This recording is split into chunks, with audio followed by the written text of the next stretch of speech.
southwest of Chicago, there is a small, secluded cemetery known as Bachelor's Grove, and it is one of the most haunted places in the United States. Author Brian K. Morris brings you a collection of writings that will help you navigate this ghostly graveyard, if you dare. The Haunting Scripts of Bachelor's Grove is available now on Amazon.com. Get your copy today.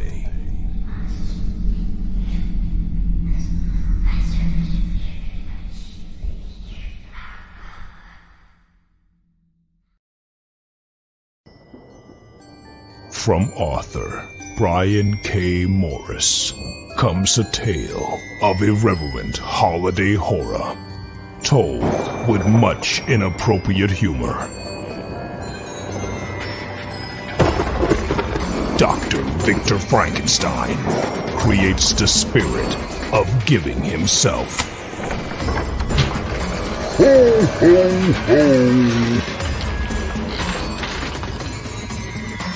Santastein, or the post-holiday Prometheus.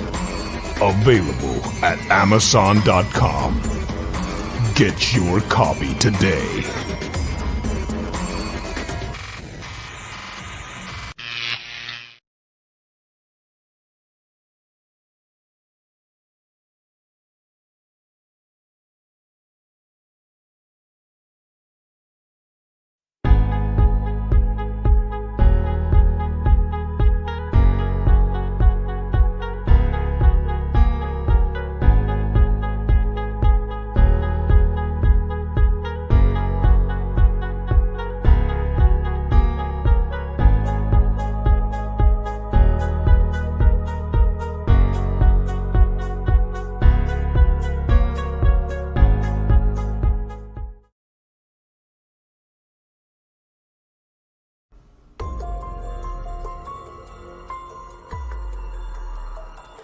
Welcome to Clever Title Pending with your host, Brian K. Morris, independent publisher, freelance hybrid author, award-winning playwright, and former mortician's assistant.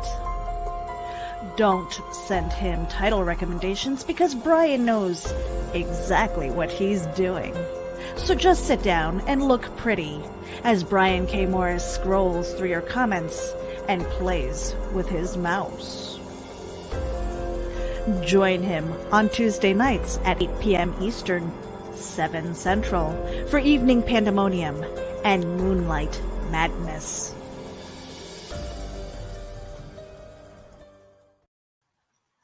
Hi there, everybody. Good evening. Welcome to a very, very special edition of Clever Title Pending. I'm your host, Brian K. Morris, and we're glad to see you. Welcome to the Halloween Eve extravaganza. It's Hell Night, people, and we are on the cusp of some really, really cool stuff happening, both tonight and tomorrow. Don't forget, tomorrow's a full moon, and it's the first blue moon in a couple thousand years, so you're witnessing history as you turn into a lycanthrope tomorrow night. But anyway, welcome to Clever Title Pending. Glad to have you here.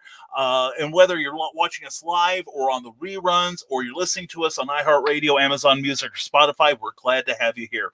We appreciate it. If you're watching us on the Indie Vent or Rising Tide Publications page on Facebook, please give that page a like. It helps us in incredible ways. It really does. And it just takes a second and you're done. Go about your day then. If you're watching us on YouTube, if you enjoy what you're about to see, or when you see it, give us a thumbs up. Give us a thumbs up anyway. It feels so good. It really does. And we're all about feeling good tonight. Anyway, also please subscribe, because that too helps us with our searchability, and it takes a little bit of time. You can even ring that bell and get notifications when we have future episodes. Now, tonight it's going to be a lot of fun. We have a guy I've known for several years now. He is a Chicago-based illusionist. And right now he's pulling a disappearing act. No, seriously, in all honesty, just before we went on air, got a call from Master Ron Fitzgerald. He is filming something tonight. and he is doing the final scene, and things are running long. So we're going to vamp until he gets here. So please, we'd love your comments, and don't forget, when he shows up, we want your questions, because this man is not only an incredible Gothic illusionist and the master of dark, sticky fun, he is also a movie celebrity. Now, my copy that ink you see on there is because Ron signed my copy of Dark Realm. This is an amazing movie here. I know you can buy it online. If you go to fitzgeraldsrealm.com, you should be able to pick up a copy there. But anyway, this is a fantastic movie. And what's best about it is it shows Ron at his absolute scary best. He's a terrific actor, and not only that, but this has a lot of clips from his stage act, which is amazing. I have seen him perform several times, in fact, and he brings the show. He really does. And to everyone who is here, I appreciate you being here. Please say something so that I can acknowledge you, and so can Ron when he comes in. But let's say hello to everybody here, and from YouTube, we've got Sarah. I'm here early and waiting, and she's rolling on the floor laughing. Well, if that's how you want to spend your night, Sarah, that's fine. But anyway, we're glad you're here, Sarah. Mwah. And woot, let the awesomeness begin. Well, you're stuck with me for a couple more minutes until that scene gets filmed. But Ron said he'll be here as soon as he can, within the next few minutes. So that will be good. Teresa Dunn, also from YouTube. Good evening, Brian. Looking forward to tonight's show. Well, we are happy to have you here, Teresa. Mwah! And keep an eye on Teresa. She's going to have some really good news real soon. And Sarah says hello to Teresa. And hiya, Sarah, says Teresa right back. And mentally summoning Carl and Carly. Yeah, see, I think they should be here tonight because they have, honestly, and Comics and More and Jen Thompson, thank you both for sharing this video. So greatly appreciated. Love you guys so much. But yeah, going back to Sarah's comment, Carl Wisman and Carleen, you are being paged. And for once, you're not going to HR. So they should be here soon. They actually, normally Carl and Carly have a green room on their Uncle Carl's Secret Humor page. That's his warm-up page for his upcoming stand-up comedy. Well, he when Ron and I made this date for this show, Carl very graciously put aside his green room, for which we are grateful as always.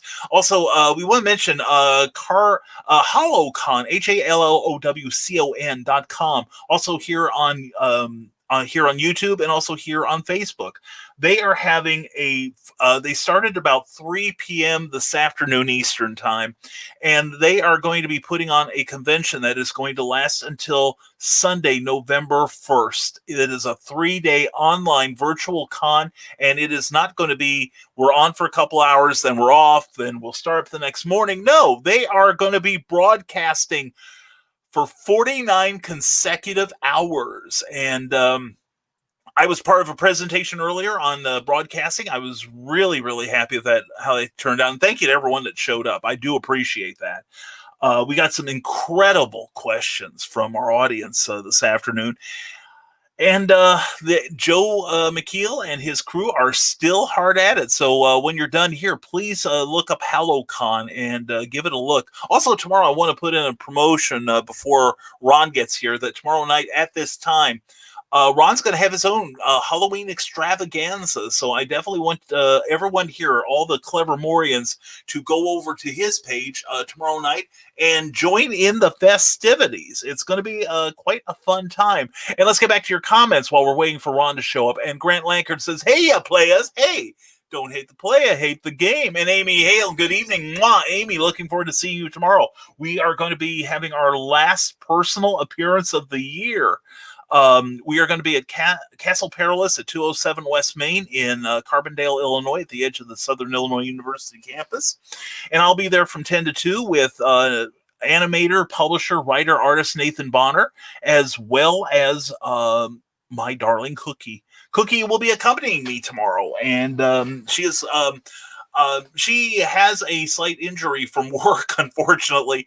And I told her, you can stay home tomorrow. And she said, no, I'm going to go. And so she is going to be there tomorrow. So you prepare to get cookified. Anyway, Grant Lankard, let's see here. Oh, we shot past a whole bunch of comments. Sorry about that. Grant Lankard said, I may check out when he starts talking about eating razor blades. Nothing personal. Grant, I check out every time he talks about that. And having seen his act, for those of you who don't know, the beginning of Ron's performance involves swallowing some pieces of string, and swallowing some double-edged razor blades, and pulling them out of his mouth. And right now my stomach is doing Immelmans at the mere thought of it.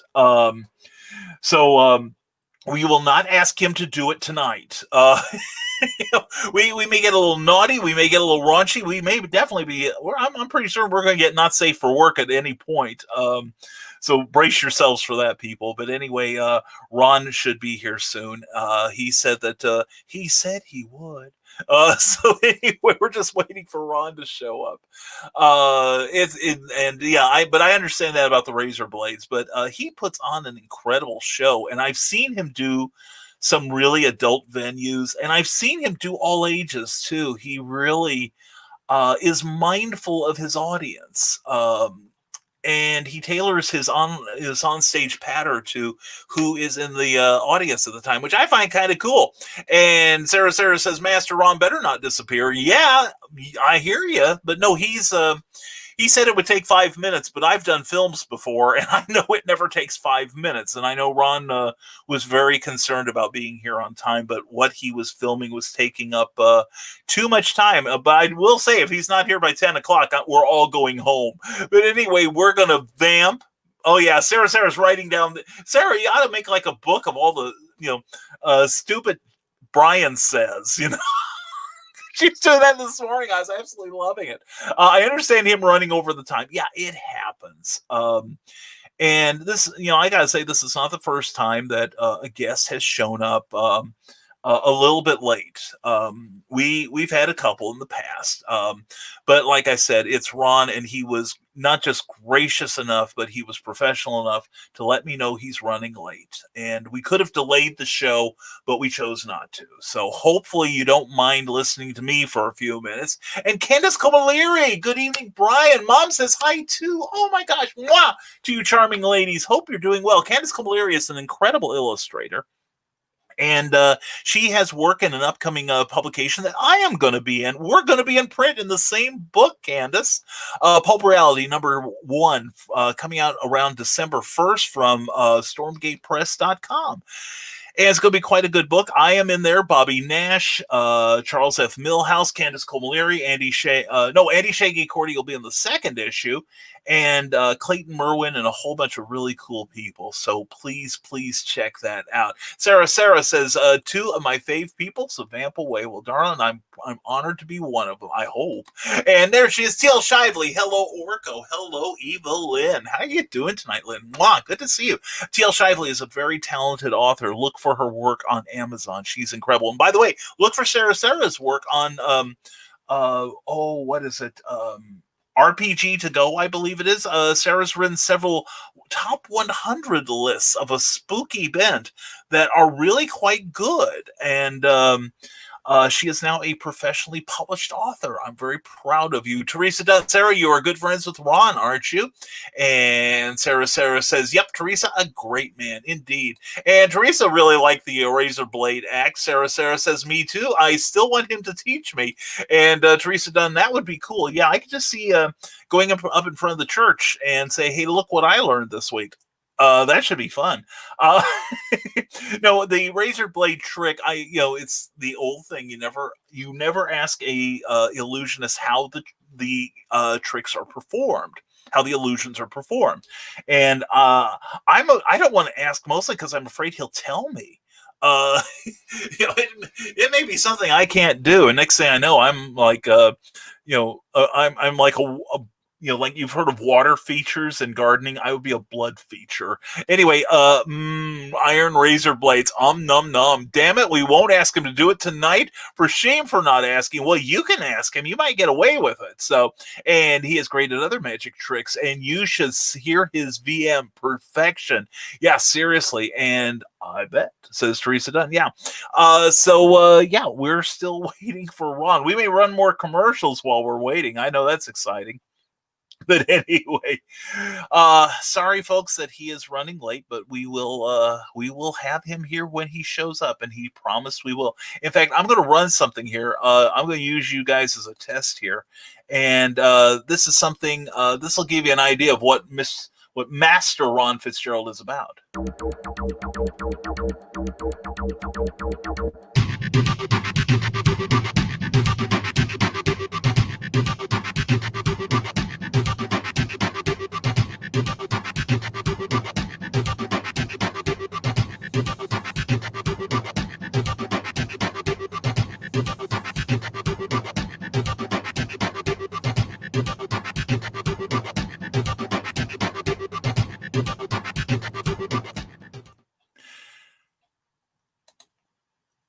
And there you have it. There we go. We don't need that again. We saw it once. Anyway, folks, that is just a little sample of what Ron Fitzgerald can do. Like I said, he puts on a great show. And he's also, like I said, an actor, which is what he's doing tonight, apparently. He had a whole bunch of people yelling at me, saying hello. So I know it's not like he's caught on the toilet or anything. But anyway, no, Dark Realm is the unique combination of Ron Fitzgerald's dark theatrical Gothic illusion performances, artistically blended with a horror film narrative into a genre-bending live performance supernatural horror thriller.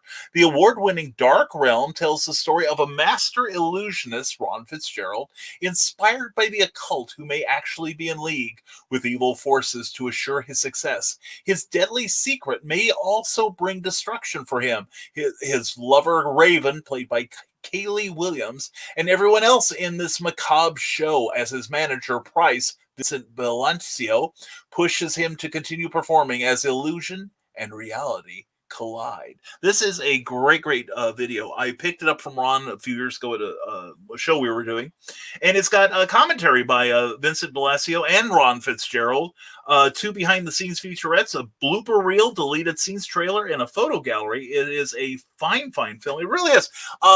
It is fun to see how they've woven the narrative of the story around what Ron does on stage, and he actually gives a live performance during this show. So let's see here. I'm going to check on something here, and all right, there we go. And okay, Ron has not shown up yet. I left him a link on Facebook. So anyway, let's see. Let me catch up with your comments here. Sarah says we can vamp about anything under the sheets. Yes, that's Sarah says we all must end sentences with the our commentary with the words under the sheets, and it does liven things up. It really does. In fact, no, I'm not going there. Anyway, I was going someplace really dark. Grant Lankard says, by the way, I was wrong when I said the Drew Struzan illustrated the Raiders of the Lost Ark movie poster this afternoon. It was Richard Amsel, was it? Okay, I thought it was Drew. What did Drew do this morning on Never Mind the Furthermore, which runs Monday, Wednesday, and Friday at 10 a.m.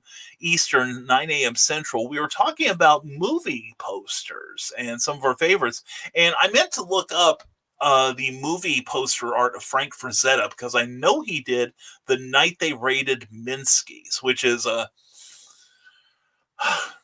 it's an okay film. It's not one of my favorites, but it was light enough entertainment. But of course, it had a, I had the soundtrack, and Frank Frazetta did the art for that, and it was based on the one sheet. So yeah, I'm okay. I'm glad to know that, Grant. Thank you for correcting that. And Dark Realm is awesome. See, another satisfied customer. Dark Realm is really a good movie. I mean, if you like. It's a B movie, and I say that with all affection, because I love B movies, and a lot of us do.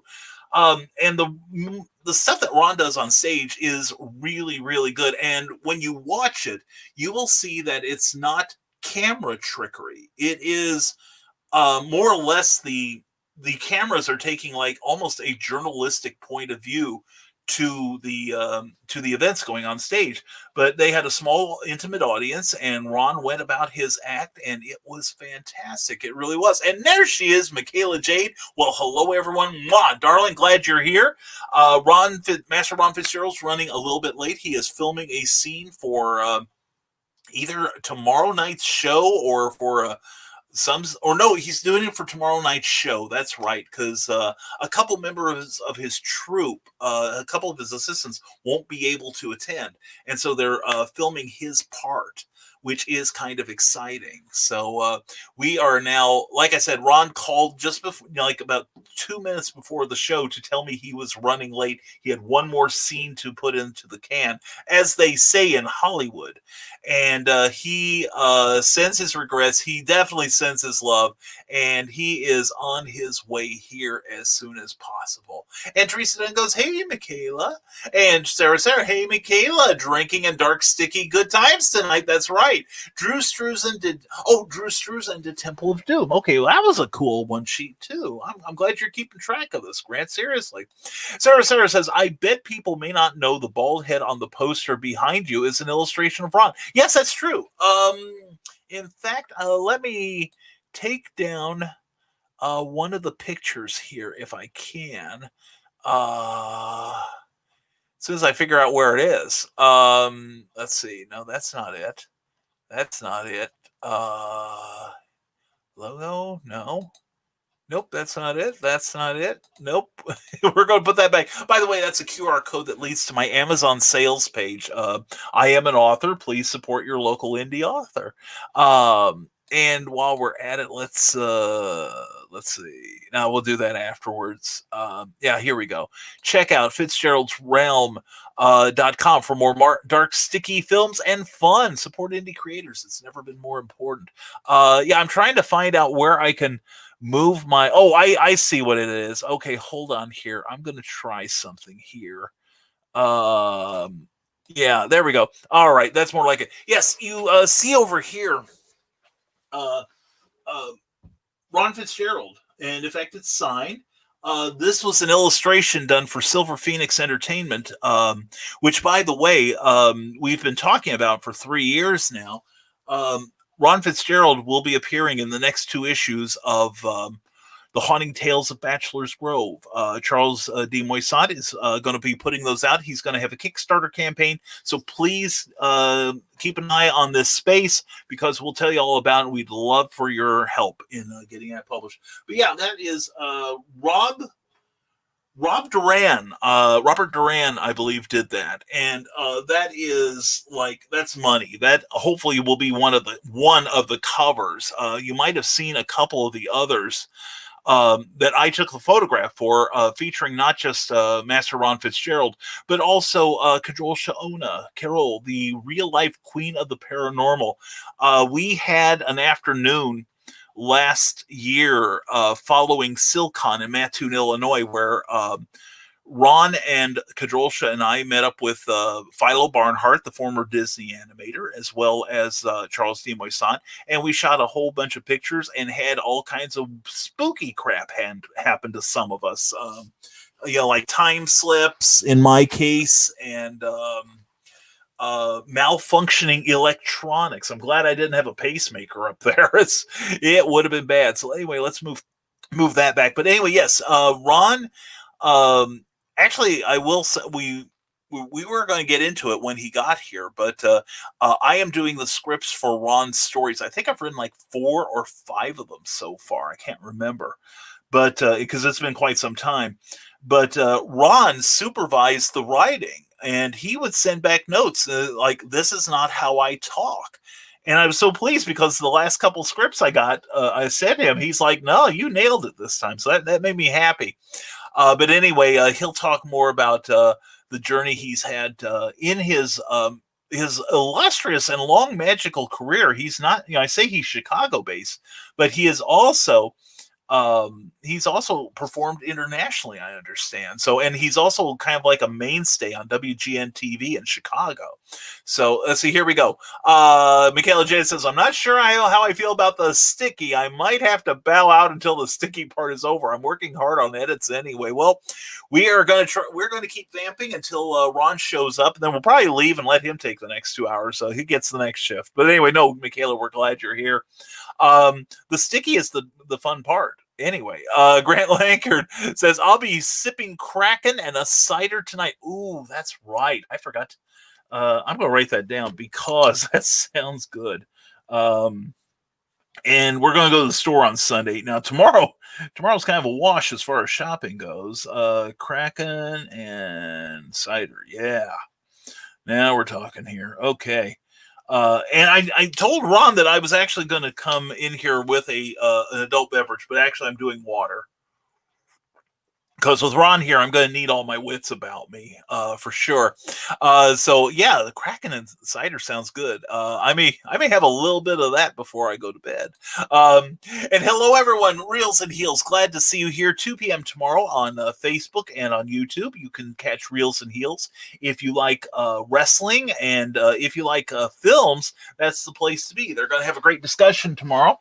And Reels and Heels, another Brian. If you want to tell people what you got going tomorrow, that would be wonderful. And Sarah says the sticky part is worthy of staying, Michaela. She and I will vouch for that. And hello, Reels and Heels from Sarah. And really, Sarah? Oh, yeah. Yep, Michaela. And Michaela, the sticky fun is worth waiting for. Exactly. See, now she knows. And hey, Sarah says Reels and Heels. And with that, we are caught up with your comments again. And I know Ron will probably be apologizing profusely to almost an embarrassing degree once he gets here. And because that's what he was doing with me on the phone. He was like, Brian, I'm sorry. I'm really sorry. We got to get this done. I'm like, I understand. Go do it. Oh, I'm sorry.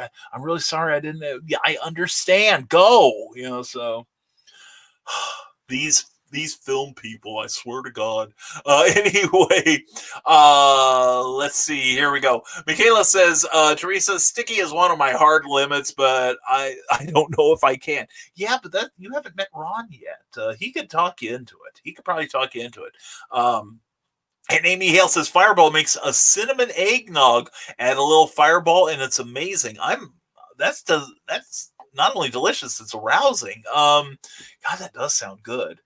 And the thing is with Cookie, she is lactose intolerant. We found a eggnog, and it's faintly like eggnog, I will say, but it's something she can drink safely, and that's good. But she that could use a little Fireball in it now that I think about it. And I forgot to mention, says Grant Lankard, I add a little cinnamon to the Kraken and cider. I like it warm. Perfect autumn drink. That does sound fantastic, Grant. Thank you for sharing that. That's beautiful. And speaking of beautiful, there's Lou Motion. Happy pre-Halloween to you, my friend. Hope you're doing well. Lou Motion is a regular contributor. Hey, and if you guys like comic books that are a bit creepy or eerie, see what I did there, Lou? Go to your local newsstands. Barnes & Nobles carries this, as does many of your local comic shops. It's called Creeps. If you like the old creepy and eerie from years gone by, this is an homage to those types of stories. And Lou Motion is a regular contributor because he's awesome like that. And I'm not just a friend, I'm a fan. So check that out next time you go to your local Barnes & Noble or your local comic shop. And please stay, Michaela, says Teresa Dunn. Yes, please. We haven't gotten to the sticky part yet. And Sarah says, Ron is fine. He's doing what he's got to do. We can talk about anything till he gets here. Yeah. And I am sorry that you're stuck with me. But Ron will be here and all your cares will vanish. I promise. And Michaela J says, I was typing and heard Brian say arousing. Yeah. Yeah, I did. I'm already getting in the mood for having Ron show up. Oh, but anyway, drinking, Michaela, yeah, and Ron is arousing. Yes, he is. He's a tasty piece of man candy. He is. So, yeah, he's and also I will say that that reminds me for some reason, Dark Realm is not it's not exactly family fare. It is grown up. There is gore, there is violence, there is plenty of nudity in it, which I approve of. But anyway, Ron has some very attractive friends in here. And anyway, please check it out. I believe you can get it on Amazon, but definitely check Fitzgerald'sRealm.com. And in fact, I believe that if you sign up for his monthly newsletter, he will send you one of the songs from the soundtrack. I think we'll verify that when Ron gets here, but as it is, we are still waiting for him. And Sarah says, let's see, let me get this on the screen here. We love you, Brian. It's nice to talk to you too. A fave friend you are. Well, Sarah, I love you. I love the, yeah, you know that. I appreciate that. It's just that I'm so excited to get Ron here. He is a great guy, and once he's on here, you're gonna forget I exist. You really will. Like I said, Ron is fun. He is hilarious, and he's also a very clever businessman too. He calls, and he and I talk, when we talk on the phone, we're good for a minimum of 3 hours together. It's just like gab, gab, gab. And we start trading, information and everything. So anyway, and Sarah says, I have the full soundtrack. Oh yeah, it's good music on there. If you like, some hard metal stuff, it's a good film. I am not just saying that because he is my friend and our guest tonight. It is a solid fact that this is a well-produced, well-filmed, high-quality film here, really. And Vincent Bilancio, I'm sure I'm mispronouncing that. He also signed it too. So I'm a happy boy, but no, and he has a role in it too. It's a very good film, and Ron will be happy to talk about it, plus any of his upcoming projects. And Teresa Dunn says, true, Sarah, and don't forget Christian Basil too. There we go. Well, Christian can't be here tonight. He had something else going. I don't remember what it was. I was hoping he would show up. So anyway, Reels and Heels. Tomorrow it's our Halloween special. We'll be joined by some very awesome guests, including paranormal researcher Brandy Stark, filmmakers Craig Ahrens and David Espinoza. That sounds good. Definitely check them out. I believe that's 2 p.m. tomorrow afternoon on Facebook and on YouTube. Look for Reels and Heels. Reels and Heels Official is the name of it on Facebook. So I do know that. Anyway, check it out. It's a good show. Brian Wenzoff does a fantastic job of hosting that show. And Sarah goes, yeah, where's Christian? Yeah, that's a good question. I don't remember that he even told me where he was going to be, but I know he mentioned the other day that he would be able to show up for this show. It might have been during last week's Clever Title Pending, where he was the guest host. So anyway, so we'll soldier on. And also, if you want to share this broadcast on your own pages on Facebook, that would be greatly appreciated. And I'll give you a shout out if I'm notified of it. Reels and Heels continue saying, fellow podcaster and horror guru, Omi Omerton Rios, and Heather from Comics and More Chaos. Let's see, Comics and More, Chaos and Comics and More, New Jersey. We'll be talking about everything that goes bump in the night and Halloween related. Oh, yeah. Well, this is one of my favorite times of year. I mean, I love Christmas. I really do. Thanksgiving's always good. And there are several other holidays during the year that are cool, but Halloween has always had a special appeal to me. I can't say that. I got to backtrack a little. When I was in college, I was a little cynical about high school. Or not high school. I was cynical about high school, but I was cynical about Halloween. Because at least in our area in East Central Illinois, we were getting a rash of tainted candies, and the old standard razor blades in the apples and everything. And some kids had gotten seriously injured, and I was really against Halloween for a number of years. But as I grew out of that, and this is a season of creativity, a season of just letting down your hair. Even if you don't have some, sometimes it's metaphorical, but not metaphorical. Beat y'all to it. See what I did there? I regained my love of Halloween again. I had the same thing with Christmas about 30 years ago, but I regained my love of Christmas too. So anyway, Oh, also want to tell you that this coming Tuesday on Clever Tile Pending at its regular time at 8 p.m. Eastern Time, 7 Central, we are going to have the one and only Nicholas Tockert. Nick is a not just a very talented writer with work on Amazon, but he is also a broadcaster on YouTube. In fact, right now he's probably doing the Historical Fencing Guild. That's probably where Carl and Carly are, the fencing guild, where he teaches everyone to kill each other safely. But anyway, he'll be here next week, this coming Tuesday, rather, on the regular edition of Clever Title Pending. So, anyway, we mentioned all the cool stuff that Reels and Heels are going to be doing, and Sarah gives her approval. Very cool, Reels and Heels. I gotta agree. Now, Michaela Jade says, we never have many trick-or-treaters, so we don't get much to hand out. I bought one bag thinking it was regular size. It's mini candy bars. Poor kids. Well, you don't want to spoil the kids by giving them the big candy bars. Don't give them the king size stuff you buy at Walmart for Christmas. There's such a thing as being too good to those little monsters. But no, that's another thing. Tomorrow when we're at Castle Perilous, I'll have peppermints that I bought at a couple months ago, thinking I was going to have some more shows. I was wrong. But anyway, we're looking forward to everybody showing up tomorrow at Castle Perilous at 207 West Main in Carbondale, Illinois. It's going to be a lot of fun.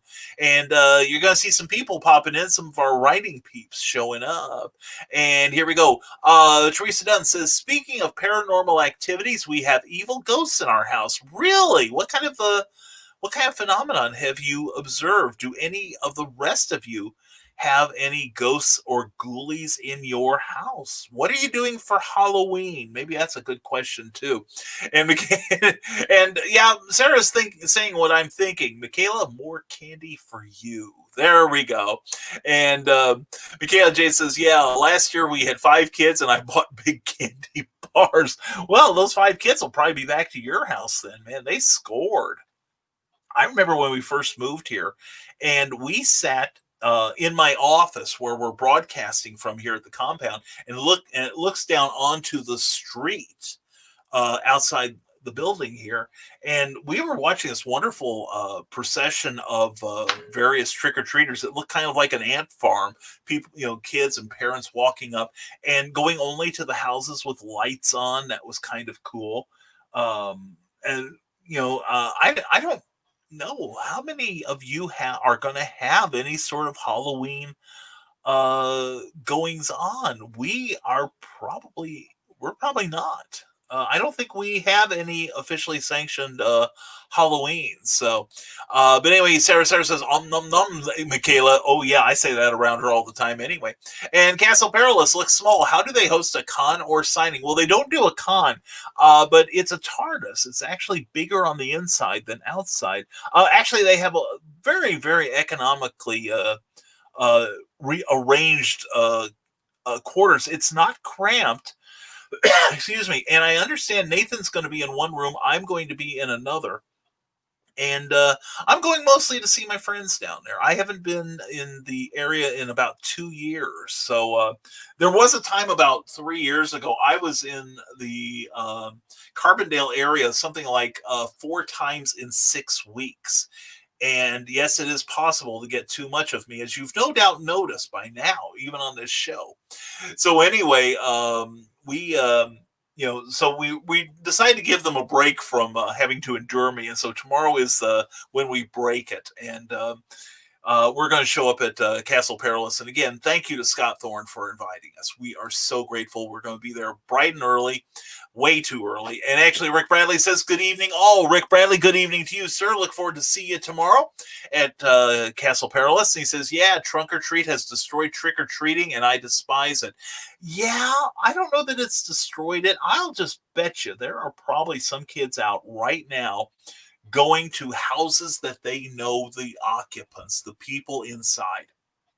And I'll wager they are probably getting some candy. And I do know some people that I've talked to some people, not just in my area, but around the country, who have said that they were going to buy some candy anyway, because if nothing else, they'll eat the damn stuff after after everything's over. Amy Hale says, our first Halloween in this house. Don't know if parents will bring their kids out this far. Well, if you'd be like Michaela and give out the regular size candy bars, there'll probably be a line outside your house.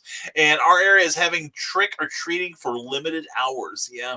Well, that's the way it's been for the last 25 years, at least where places I've lived, where the city will say you can go out like 1 or 2 nights, and you can't start before 6. You have to be done in your beds by 10. So I haven't heard of much of that going on. What with the My Sharona, Miley Cyrus, Peter pandemic going on, and too much of Brian, no such thing. Thank you, Sarah. I love you. You're good for my ego. Mwah. But yeah, we are. We just passed 40 minutes waiting for Ron. He said it would just be a couple minutes. And I'm like, I know better than that, pal. I've done movies before. It never takes a couple of minutes. So tell you what, let me take a drink here. We're going to drink because I'm sure I'm going to say something stupid before this hour is over. But I mentioned Christian Basil earlier. Let's see what he's up to right now, shall we? This is the Legend of the Traveling TARDIS. Follow us on Facebook, Twitter, and Instagram. Subscribe to us wherever you listen to your favorite podcasts. Also catch us on the HWWS Web TV YouTube channel. Subscribe today and become part of the legend. Definitely become part of the legend. And Christian Basil, by the way, his Facebook page for Legend of the Traveling TARDIS needs what was it? It's I think it's less than 400 names now. So please take a moment, if you would, look for the Legend of the Traveling TARDIS on Facebook, and please go there and give it a like.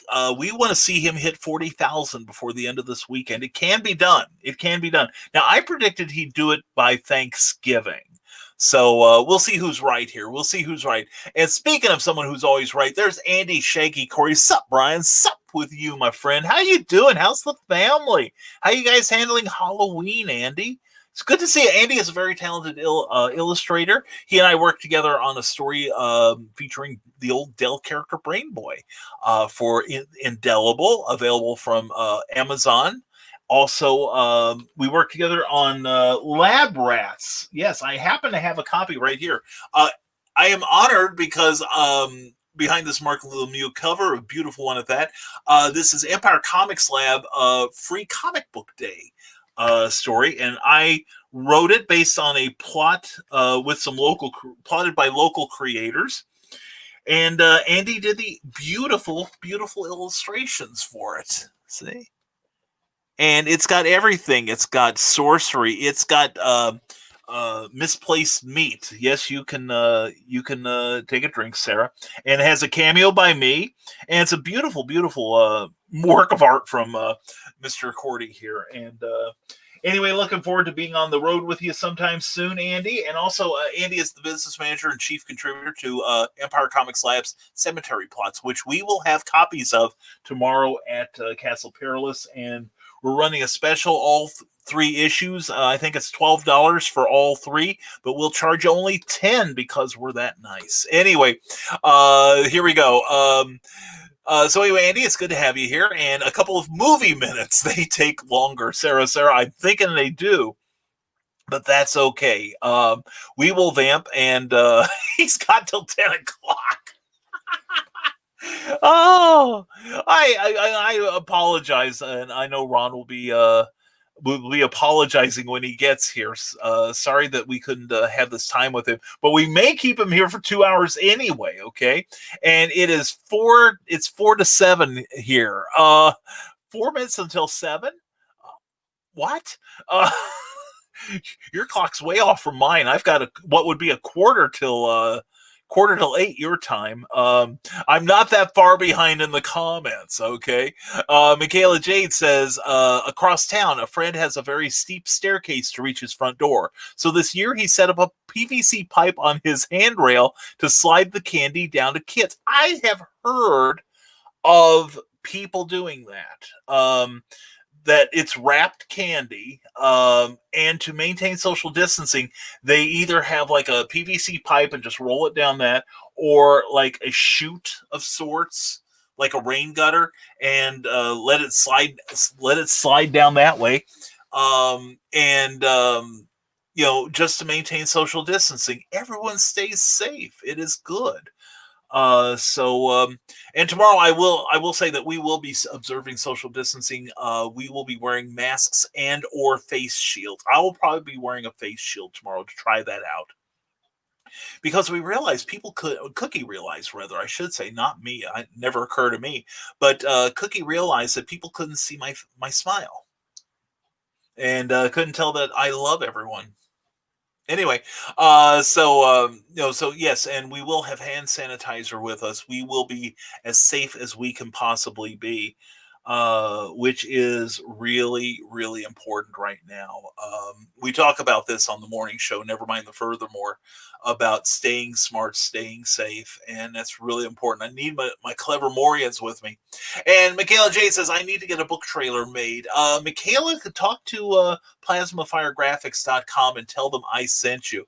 And here we go. Sarah says, hashtag lick a spine. Here we go. How about this?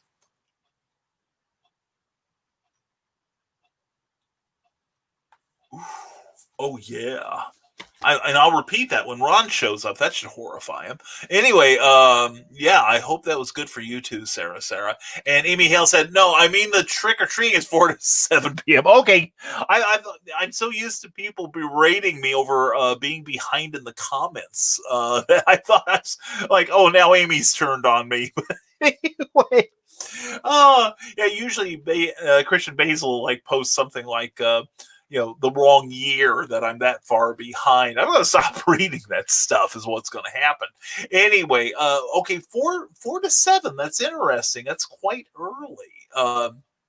Now, is that just Fridays and Saturdays, or is it just Saturday, or is it both? I'm just curious about that. Sarah says, I have a nursing home across the street and a group home next door. They better not break out and try to come over. Well, that's where the zombie apocalypse could happen. It could happen, Sarah. You be prepared. Remember, a shovel never runs out of ammo. Neither does a sword. So they better not try and come over. Oh, for candy. I don't have any to spare. Oh, I'm sorry, Sarah. I was thinking something else entirely. Oh, that reminds me. There is a YouTube channel. It's a PBS show about the supernatural. And they've been doing a series of short videos, 15-minute videos on the history of zombies. And it's quite fascinating to see their roots in the Haitian culture and how it came over here and how it's been twisted, of course, by, we evil Americans. But anyway, candy is quite different, Sarah. And I can come on as Ron if you need a stunt double. This is going to be like an episode of a TV show I watched a couple weeks ago for a writing assignment I did. And there is a scene where the fight ensues. Every week there is a 60s show, and every week there is at least one fight, usually two. And in it, you can tell the guest celebrity that it's the stunt man and not them. It is blatantly obvious. And that's what I was thinking of if we have you here. Brian, you no more I resemble Ron more than you do. It's kind of like I'm before and Ron's after, though. So anyway, Sarah says, ooh, yeah, lick that spine when Ron is here and shudder his spine.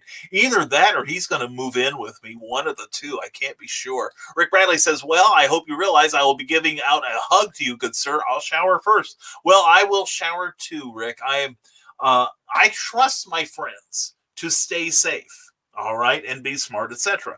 Of course, I did that a few weeks ago. when the gentleman went home, he wound up with a little bit of the Miley Cyrus. And wait a minute, do we have a guest here?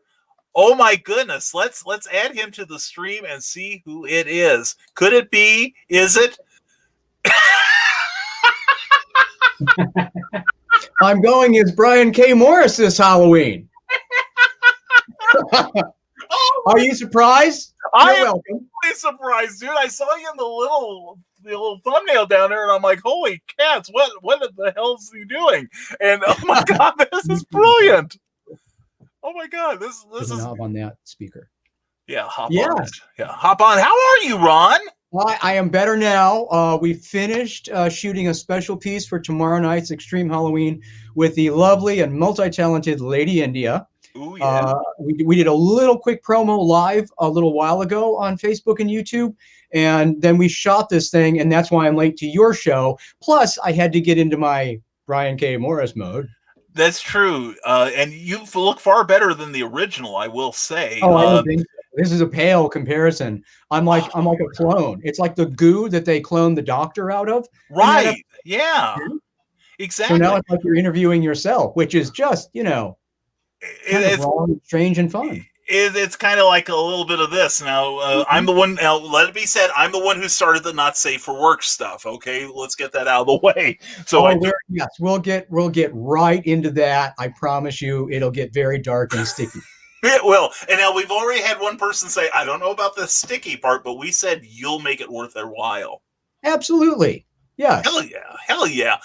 So anyway, what we do here, Ron, and I know you're familiar with the show, but I am. I love your show. I watch it all the time, and to the point where I wanted to be you for Halloween. Aim higher, brother. Aim higher. I'm hearing the Cure sing "Why Can't I Be You" in my head right now. Just for that reference, yes. And it's now in my head as an earworm, and I gotta thank you, Ron. I appreciate that. It's better than Baby I'll Shark or something. Later. Yeah, please do. But anyway, we have you here, and thank you, Ron. These people were about to revolt at any minute, putting up with me for any longer. But no, we understand. Thank you for being patient. I did not. We had it timed out where we were going to be done, and we had like an hour and 15 to do all this before I even got to you, so I could be in the chat and we could pre-interview a little bit. But it's Devil's Night, and the devil had his way with my schedule tonight. So, oh my goodness, film or it didn't happen, brother. Anyway, let's. I'm going to give you the whole screen here, Ron, in all of your sartorial splendor. Now, please explain to everybody who you are and why you are so freaking awesome. Dude, that's that's a lot to live up to, but I can do that. You can. I am an actor and a Gothic Illusionist, and I create dark, sticky fun for you guys, which means I am the master of the dark realm, and that's kind of what that is. But I have traveled from Hollywood to Hong Kong, and I am the former mayor of Hell twice. In fact, the first time I was mayor of Hell, it was on this day in 2016, Devil's Night 2016. I was the honorary mayor of Hell in Hell, Michigan. Oh, okay. I went back again last summer in 2019 and did it again and actually married a couple, because thanks to the wonders of the internet, I, Ron Fitzgerald, Master of the Dark Realm, and an ordained minister. So I've married 4 couples so far. Wow, that's impressive. That weird stuff that is on my resume, including sleeping in a coffin, including being investigated as a cult leader in New York. So I can back that shit up. It sounds like, and man, my resume is pale by comparison. It's not at all. Your resume is a different frame of reference, but if I'm going to be the master of the dark realm, it just tracks that I have done some nefarious things to be the creator of dark, sticky fun, to delve into the underground. Yeah, yep. That's true. I also told them that you are a fine, super fine actor. Thank you, sir. And go ahead. No, I was going to say, I seriously, I love this film. It is a great film. It really is. I enjoyed the hell out of it. Seriously. Which one are you talking about? Dark Realm. Dark Realm. Thank you. I can't thank you enough. We really love that. And in fact, here with me, stick your face in here for a minute. Vincent Belancio. I know Vincent. Vince, how you doing, guy?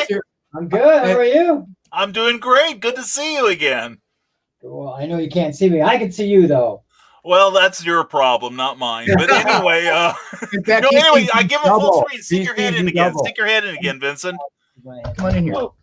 What did I do? We're tripping all over stuff. There you go. Yeah, I imagine it's close. There he is.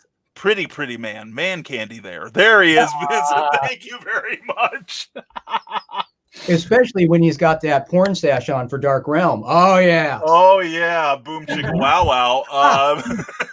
But, Are we okay? Yeah. All right. You're okay. Yeah. Okay. I keep getting into the camera because we're We're close. I just wanted to be closer to you, Brian.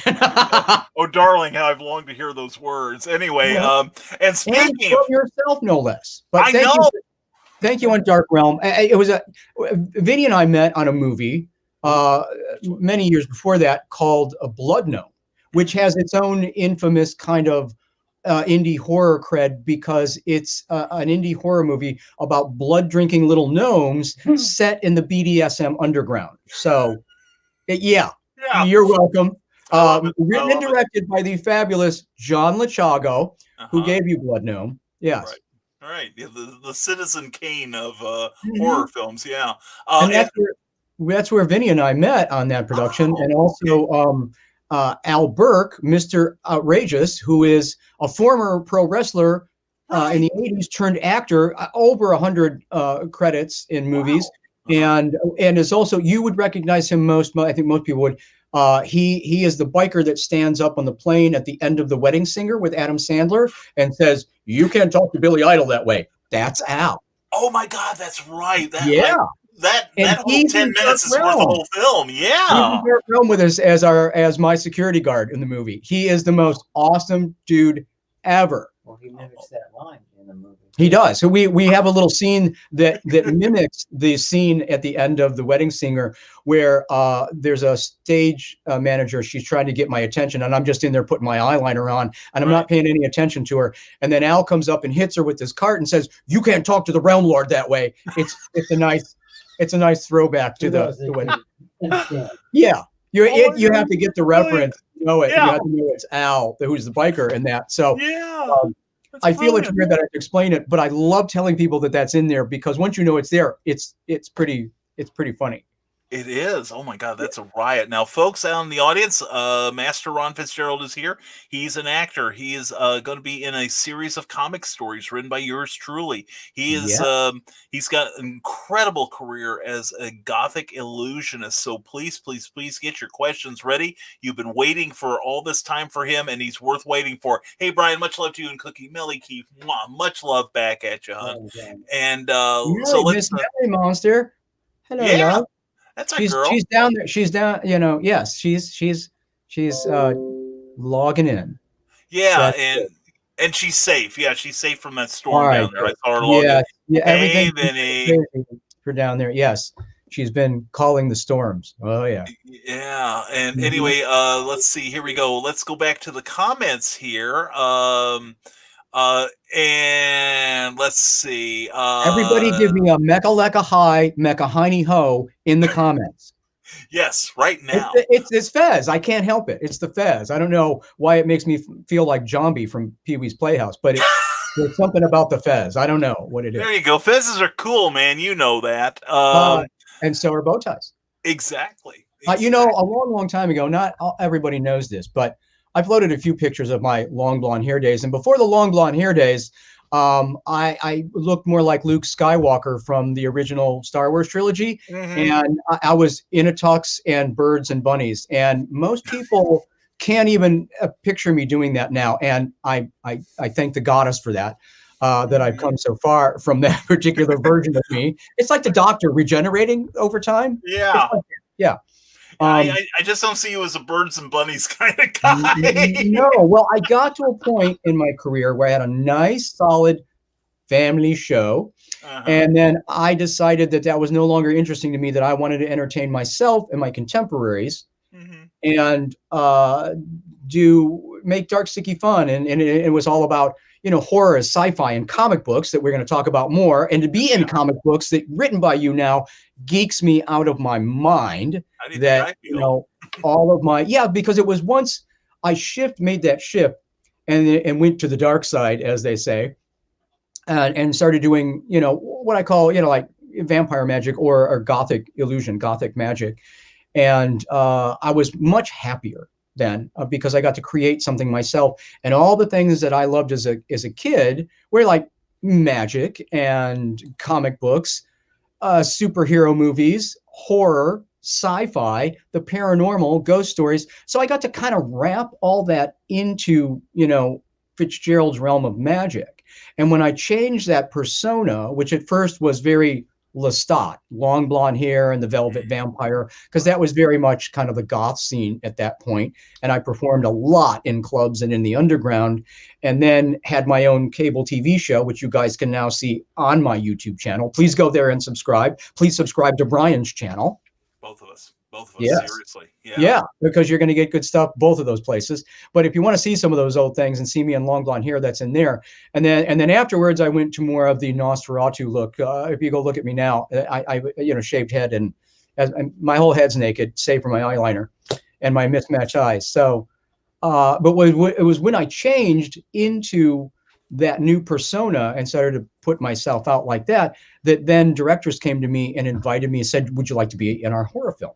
And I'm like, yes, because I'd always wanted to be in horror films. But when I studied acting in theater in college, I never thought I would use it for acting in theater. I studied it specifically to use in my stage show, in my stage persona.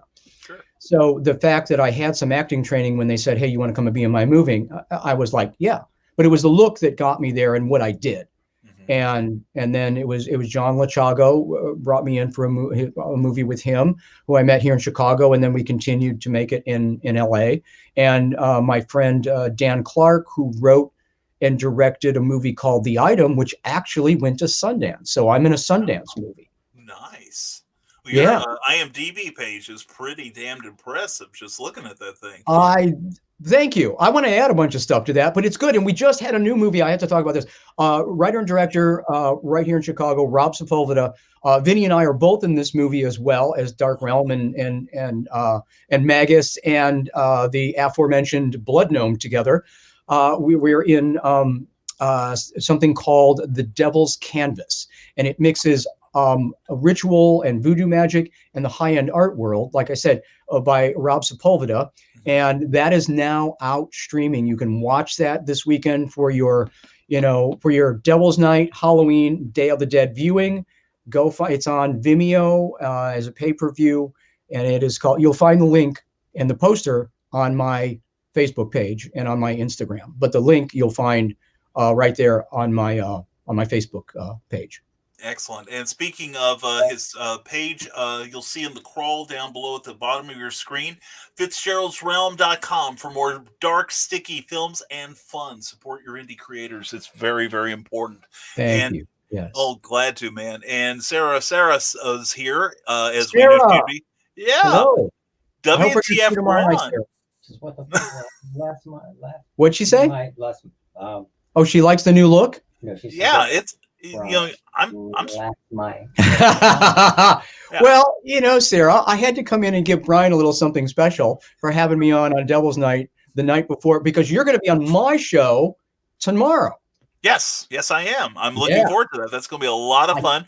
Rick Bradley says that's a perfect costume. It's not just a costume, it's a way of life. I'm surprised Ron hasn't gotten laid since he got here. It's 4 times just coming up from the Batcave. It's crazy. It is. It works. I'm telling you, people. Yeah, and Michaela J says, "Oh, so he was with a lady. Now we know why he was late." It's true. Yes. Yeah, so let your fever imagination roll. Yes. And Teresa Dunn says, "Hello, Master Ron." And greetings, my friend. Yes, and the lovely Millie Keefe says, "Hey, Master." And Amy Mellie's thinking some sort of naughty cosplay with me in a version of you right now. That's what she's thinking, Brian. That is exactly what she's thinking. Ron, it's your show now. Bye, everybody. Bye, everybody. We'll be moving this over to Pornhub in about 5 minutes. Good night. Yeah. So will I. Anyway, Amy Hale says, "Hello, Ron." I can hear Cookie now going, why? Why do I let these two hang out with each other? Exactly. It's wrong. She knows we're in trouble, but she loves every minute of it. She does. Mm-hmm. She's looking forward to seeing you. Amy Hale says, "Hello, Ron. Nice to see you." Amy, hello. Yeah, and you are I'm sorry. Go ahead. Keep saying hello. No, I was just going to say, join us tomorrow night. Yeah. Extreme Halloween. Please. It'll be on my page on Facebook and on YouTube on my YouTube channel. It'll be a lot of fun. And definitely I would recommend the YouTube channel because the sound and picture will be a little bit better there. In fact, significantly better. And you'll also get to see it about 2.5 seconds before Facebook does, so you can lord it over your Facebook friends. You are the Master Ron, says Sarah. OMFG. I love your costume. I'm dying of laughter. I knew she would be. Well, and that's another reason I was kind of glad I was late, because I wanted to just come down and sit down and let you just take me in on camera in, dressed in my wonderful Brian K. Morris Halloween costume, because I just wanted that reaction from you. I'm still reacting. worth every penny, worth every cent, worth every minute. I've been in makeup for 4 hours. It's the sideburns, man, and you can't rush those things. These things, I had Audra, the crafty mistress, came over, made a pattern on the side of my face, cut them out of craft fur, put double-sided tape on there and a nail gun, and just right on that. So these have been on since yesterday. So it's crazy. Yeah. So so November 1st, get the crowbar for Ron, because that's the only way they're coming off. We will auction them off on eBay on Monday. There you go, kids. There you go. There you go. They'll still be warm. Anyway, Teresa Dunn and sticky, I'll leave the tape on for you. Yes. Oh, yeah. And Teresa Dunn says, you are amazing, Ron. And Rick Bradley has a question for you. Yeah. What sparked your interest in the dark and sticky magic? Now, you did touch on, making it more interesting for you, but it's given you, I think, quite a unique identity, because you see a lot of magicians and they are so much like the classic Las Vegas types. Yeah, I mean, everybody wants to be a Vegas guy or Copperfield, and I mean, he's the most successful magi I think ever. So who doesn't want to be David Copperfield? Well, I mean, not me, and certainly not certain other people, but I mean, you have to admire that success, and so that gets emulated a lot. As does the typical fast-paced, flashy, glittery Vegas, thing. And you don't see a lot of guys. There are other guys, and I'm inspired by other magicians like, Ricciardi, who is an illusionist that did, a dark illusion show. Max Maven, who's a mentalist. Many of you have seen on national TV all over the place. Yeah. And a guy probably nobody but the bizarre magic, theatrical magic people know, Tony Andruzzi, also Masculinity Mage, also Tom Palmer. He's kind of the father, the son, and the unholy ghost of bizarre magic. Okay. And yeah, and well, I mean, I got to meet 2 out of the 3 of them. I met Max, and I've been to his lectures, and I've got to meet Tony Andruzzi a couple of times. And sadly, I did not get to meet Ricciardi. But those guys, and their reputations kind of inspire me. And what they did with a darker persona in the world of magic. And it just worked for me because it would allowed me to put all the things that inspired me, like horror, sci-fi, the paranormal, creepy stories, the influence from the Gothic industrial subculture, and all of that music and fashion, which drives a lot of my show. I get a lot of great compliments on the music I use in the show, because so many magicians use horrifying music, but not the right horrifying music. I'll give you the good stuff. Yeah. Yeah. We were talking. In fact, we were talking about the soundtrack to Dark Realm. That rocks you down to your socks. It's great. I have to give a huge thanks and a shout out to Housemaid of Dawn, and there is a soundtrack for Dark Realm, which is unheard of for a smaller indie movie like Dark Realm. It looks big because Vinny found us this beautiful theater, and we were able to get a lot of bang for our buck production wise in Dark Realm. And part of that is, I mean, Housemaid of Dawn, they gave us a whole soundtrack. He did the score. He did the majority of the song compilations. Housemaid, the band did, and they're a band out of LA. They're awesome. I owe them a big love and thank you and shout out for all the help they've given us on everything. He's come in and helped John Lachago with many of his movies, and they make great music and great soundtracks. So there is it's by Housemaid of Dawn, called Realm, REALM, and you can get it on Amazon, and you can get it on Spotify, CD Baby, and other places, but it's all digital right now. Let me know if you'd rather have like, physical CDs out of there or something, but you can get the entire soundtrack. It's like $9.99 on Amazon, and there's 17 tracks. So it's a bargain at that price. And Yeah, you'll see, you'll notice it too. It's like he was nice enough to put me on the cover. So because it's music inspired by the film Dark Realm. So get that. And they have other music on there. So support Housemaid of Dawn. And we'll be coming up with other things too. We have another project that was supposed to be done in time for this year, but because of the circumstances of the world and everybody's personal lives kind of spinning out of axis, we didn't get it done in time for you. And it's maybe a good thing with everything else, with the comic books hitting now, and we're going to talk more about that, and the Devil's Canvas hitting now, and then everything getting canceled. So I just decided, I'm like, screw it. I'm bringing everybody their dark, sticky Halloween fun on a live stream, and we're going to do it that way. But so anyway, does that answer your question? I'm sorry, I got off in a long tirade. No. It probably answered several of our questions. That's good. You're very thorough. You wanted me to drill down into that. I kind of drilled down into that and then drilled sideways and fracked it a little bit and had more stuff ooze out of it. Yes, this is the only time we do allow fracking. Anyway, no fracking on the show until Ron comes on dressed as you, and then it gets frackalicious. Exactly. And Michaela Jade says, I heard BDSM. I'm listening. So now that's Well, Ron. woman, get your riding crop and join us. Come on.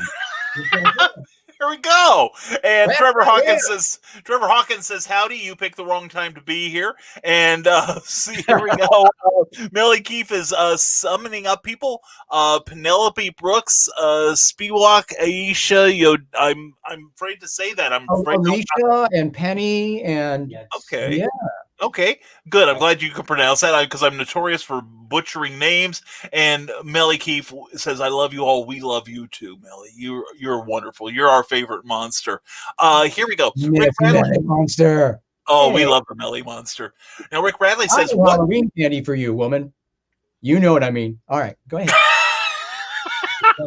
And unfortunately, my audience does too. And hello, Ted Davies. Good to see you. They're all with us, Brian. We are with and submerged in the dark and sticky peeps and creeps. Yes, we are. Yeah, we came in a bus. There was enough. We got the group discount. Rick Bradley would like to know what horror series would be your dream series to act in. Ooh, there are several I am just kind of salivating to do.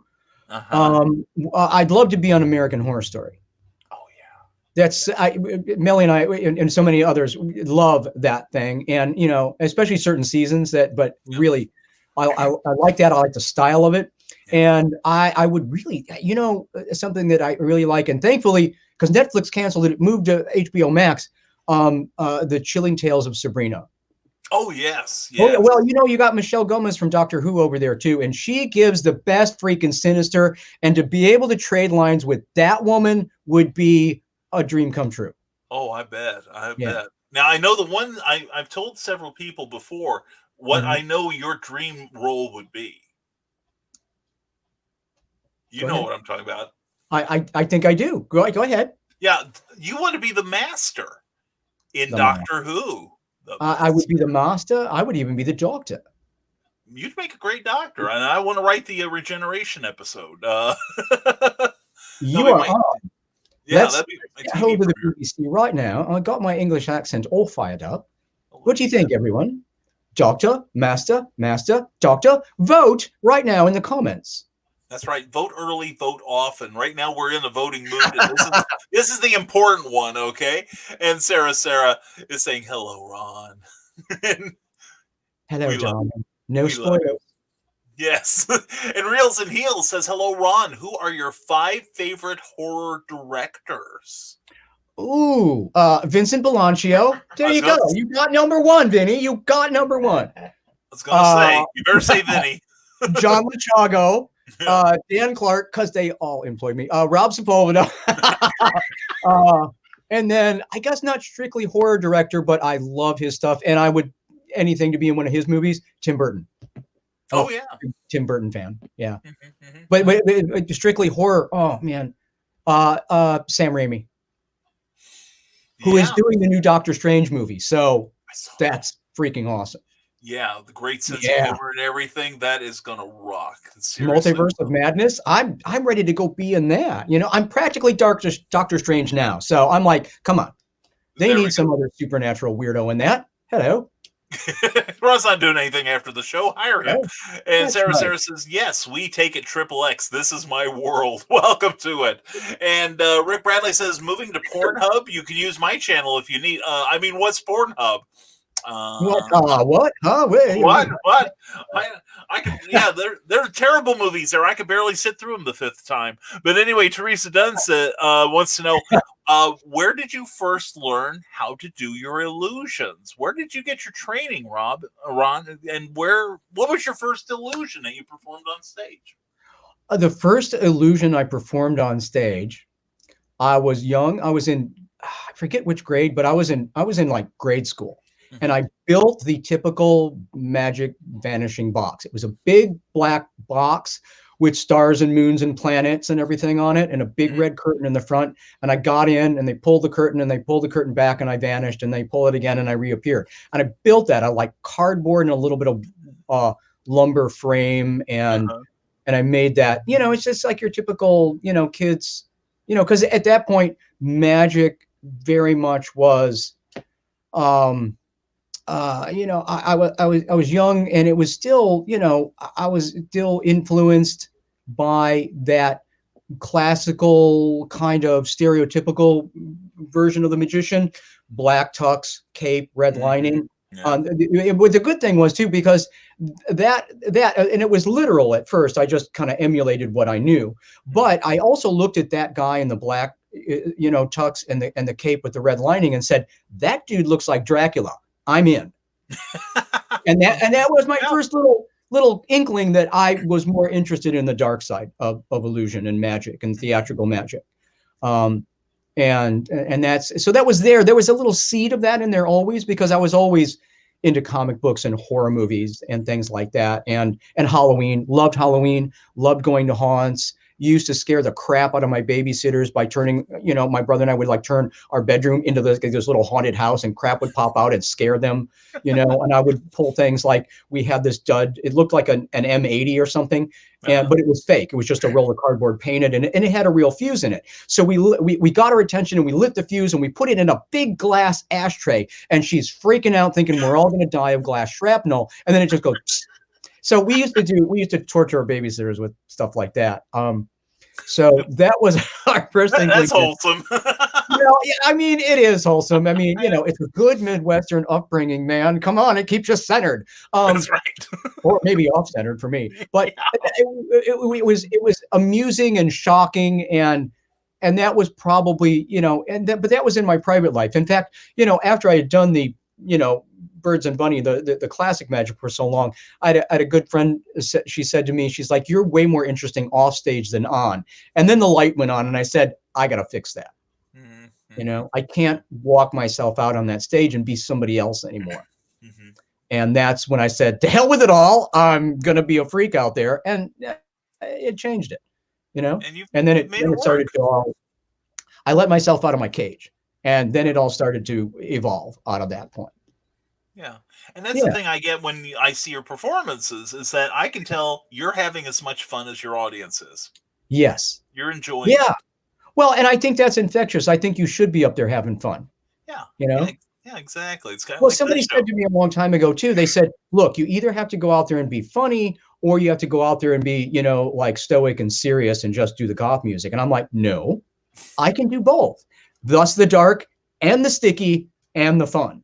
That's dark, sticky fun. But of course it sounds provocative, because it is, because it can be interpreted by different people in different ways. It all depends on the dark, sticky in your head, what flows out of the phrase dark, sticky fun. And that's why I love it so much. I mean, and even that came from, I was doing a show at a club, and it was in the summer, and it was, you know, and at the bottom of the flyer, I said, dark, sticky summer fun. You know, and everybody, without fail, everybody who read, because this is back in the days when you had flyers to promote shows, we didn't have the internet. It was back before the war of terror, and back before the pandemic of 2020. It was Farm remembers. Pepperidge Farm remembers. So yeah, it's well, you and I remember that crap. Anyway, Yeah. without fail, everybody got to the bottom of that flyer and they all read it out loud and laughed. And I'm like, I got something there. Yeah. And that's that. Then I started to work it. Then it was dark, sticky vampire fun. And after a while, I just dropped it and let it become more interpretive for the audience and just dark, sticky fun. Yeah.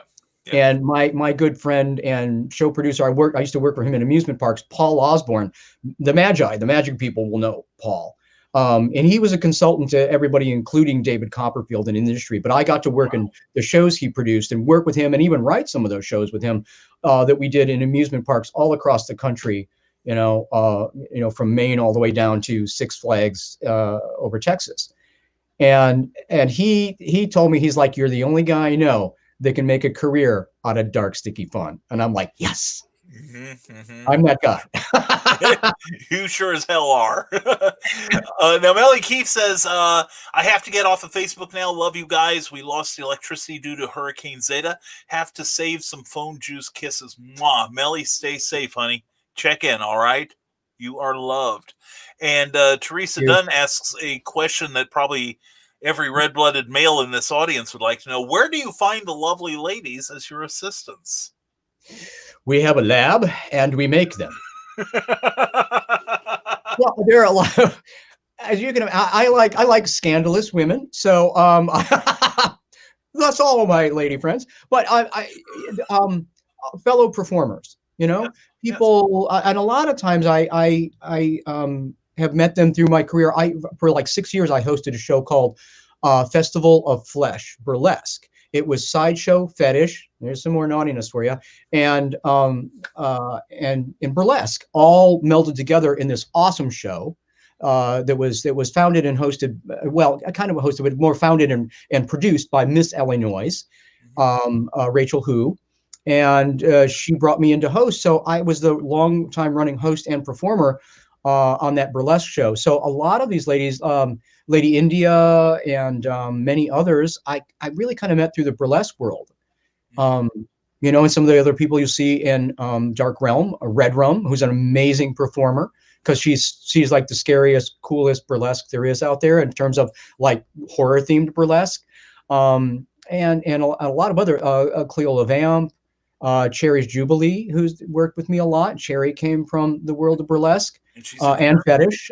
So a lot of those ladies, that's kind of where I find them. And that's why, I almost need a certain mindset that's really kind of fearless. And those ladies are all fearless, doing what they do. I mean, they go out there and they do essentially a themed act, which is centered around dance and some striptease, but it's really almost kind of gets into very much into the world of cosplay as well, and different variations of performance, and sometimes even sideshow and variety performance brought in there as well. So I have immense respect for them. And at least you don't see this so much on the coast where it's all Barbie dolls, and there's nothing wrong with that, but that's they stick to a type of what a type of magazine beauty or something like that. But in the Midwest and many other places in the rest of the country, you'll see men that they call boylesque. You'll see women of all shapes, sizes, and colors, and they're all fearless and they're all awesome. And that's one reason I love and respected the burlesque world so much, because they were not afraid to let all comers. If you wanted to go out and you had a good act and we're fearless enough to go out there and do that and take off your clothes while you did it, you were in. And I loved the way it was so inclusive. And still is, at least in the Midwest and the rest of the world, in the larger cities and stuff, in the coast and even in London, you'll see it's a little more mainstream, I think. Okay. Yeah. But in other places, they if you have an act, they and it's good, that's all you need. You don't need to have a perfect body or anything. And I love the message that sends. Yeah, that is cool. That is cool. So I drew a lot from other performers, and actresses, Kaylee Williams, who we want to send out much love and healing energy to Kaylee. Kaylee's got COVID. And oh, really? Kaylee, she was I'd ask her to be on the show tomorrow night with us. And she finally got back to me and said that she had caught COVID. So much love and healing energy out to Kaylee. Yeah, And please everybody else, send her good prayers to mojo, Kaylee people. Send Williams, her good please. mojo Yeah. for a good and speedy recovery. So she is quarantined right now, and waiting it out, and fighting it. Yeah. So it hits close to home sometimes, and so. Yeah. But my and Kaylee of course comes from the acting world, because that's she was also in burlesque as well, but really? I knew her more as an actress, like a scream queen, right, from indie horror, as well as Heather Dorff, who's in the movie, and those ladies all came in through the acting, like the indie horror side, because I worked with others too, and done shows even with scream queen Victoria DeMar. Victoria's out of LA. Right.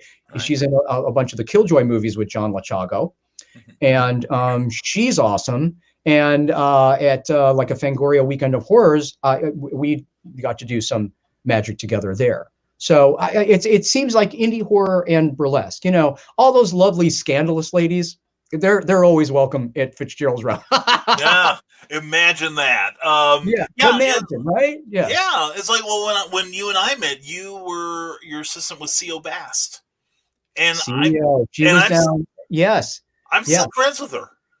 Oh, she's awesome. I follow her on Instagram and love her photos. CO is awesome. And that's something I liked about a CO Bass, was that she already had kind of a penchant towards that dark kind of flavored burlesque, that dark performance. Yeah, she does. And it was something she did with it was like, like tarot boards. And then she did this Wednesday Addams burlesque. And I was just like, oh yeah, I dig her. She's awesome. Yeah. She's a sweetie. She really is. And I met Lady India. She's adorable. Yeah. She's a great lady. Yeah. Yeah. So now guys, if you want to get a chance with the ladies, wear a fez, wear a bow tie, get sideburns, and get a magic act going. You know what I'm saying? Live long and rock hard. Yes. Yeah, I gotta tell you, I've got a friend who has an internet movie radio network called Woody Radio. And my friend is DJ Gidget, and their slogan, somebody gave him the slogan. I know Gidget, yes. You know Gidget? Oh my God, that's right, you do. Yeah, because we were at the MonsterCon together. She is awesome, yes. Yeah, and she told me it took her 2 years before she realized what that slogan meant. We rock hard. Wow. She's slow, but she catches up. No, and I still you can point out to her for that now too, so Yeah, and if you're still that way after 4 hours, consult a physician. But anyway, Reels and Heels would like to know: are you a fan of Justice Willman? I really love his Magic for Humans on Netflix. Are you familiar with that, Ron? I am familiar with that. I have watched some of that. I do enjoy it. Yeah, I like to see that that kind of style of magic, that kind of set up as something else, kind of stuff that he does and others. I do enjoy that. That is I haven't cool. seen a lot of it. I got to get back to that series actually. So yeah. And Amy Hale asks, "Do you have a favorite illusion?" A single favorite illusion that I do? How about both? One that you enjoy. What's the one illusion that you've seen another performer do that made an impression on you? And what is the most fun illusion for you to do in your own act? Well, it's not one of the big illusions, but it is an illusion, and it mixes sideshow and magic and illusion together. But it has to be eating razor blades. I love doing that. I always open the show with that, because once I've gone out there and done that, I can follow it with any damn thing I want to, because that gets everyone's attention right off the bat. And I genuinely love performing it, because I have people watching it like through their fingers, some of them. Yeah. Yeah. And I like, pardon the pun, the edginess of it, because they are real razor blades. I have really cut myself on stage more than a few times. In fact, one time at Flashback Weekend, hi to Mike and Mia out there if you're watching. I cut my finger while doing it, demonstrating them that they were real, and then nicked my finger, and I had to have somebody in the audience bring a Band-Aid up so I could stop bleeding on the damn props, so I could hold stuff. Yeah. Well, I was telling everybody here that I've seen you perform that several times. I've caught your act many times. And about half the time you have like a little trickle of blood going down the corner of your mouth. And that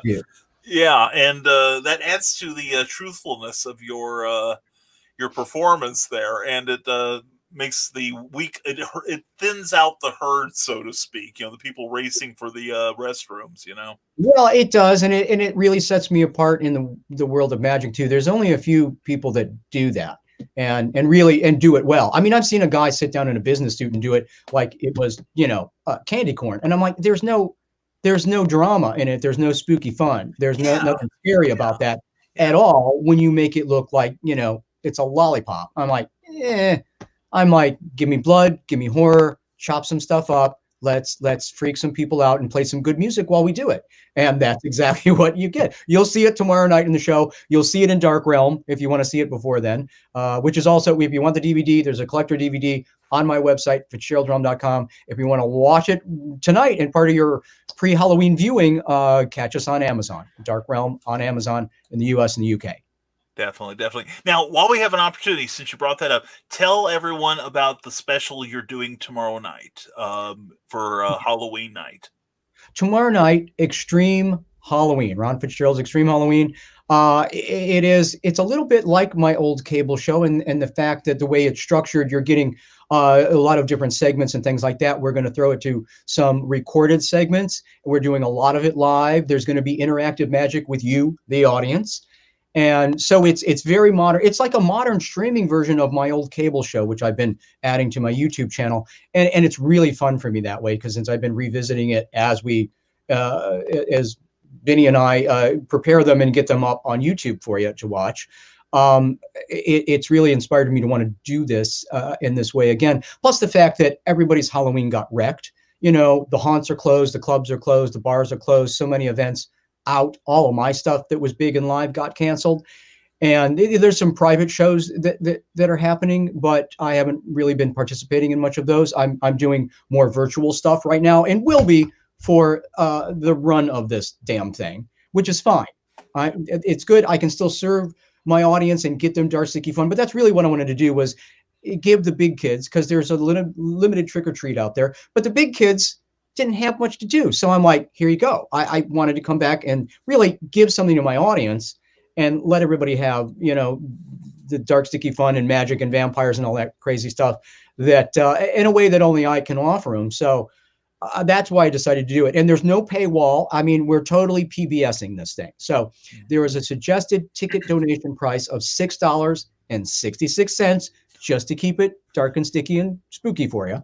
There we go. And but if you don't have that, if you have more and you've done well in the pandemic, like many have, if you're online already with it, then give more. Give as much as you want. I'm like a politician. I'll take whatever you'll give me. If you only have a couple of bucks, it's much appreciated, more than more than I can express to you in words.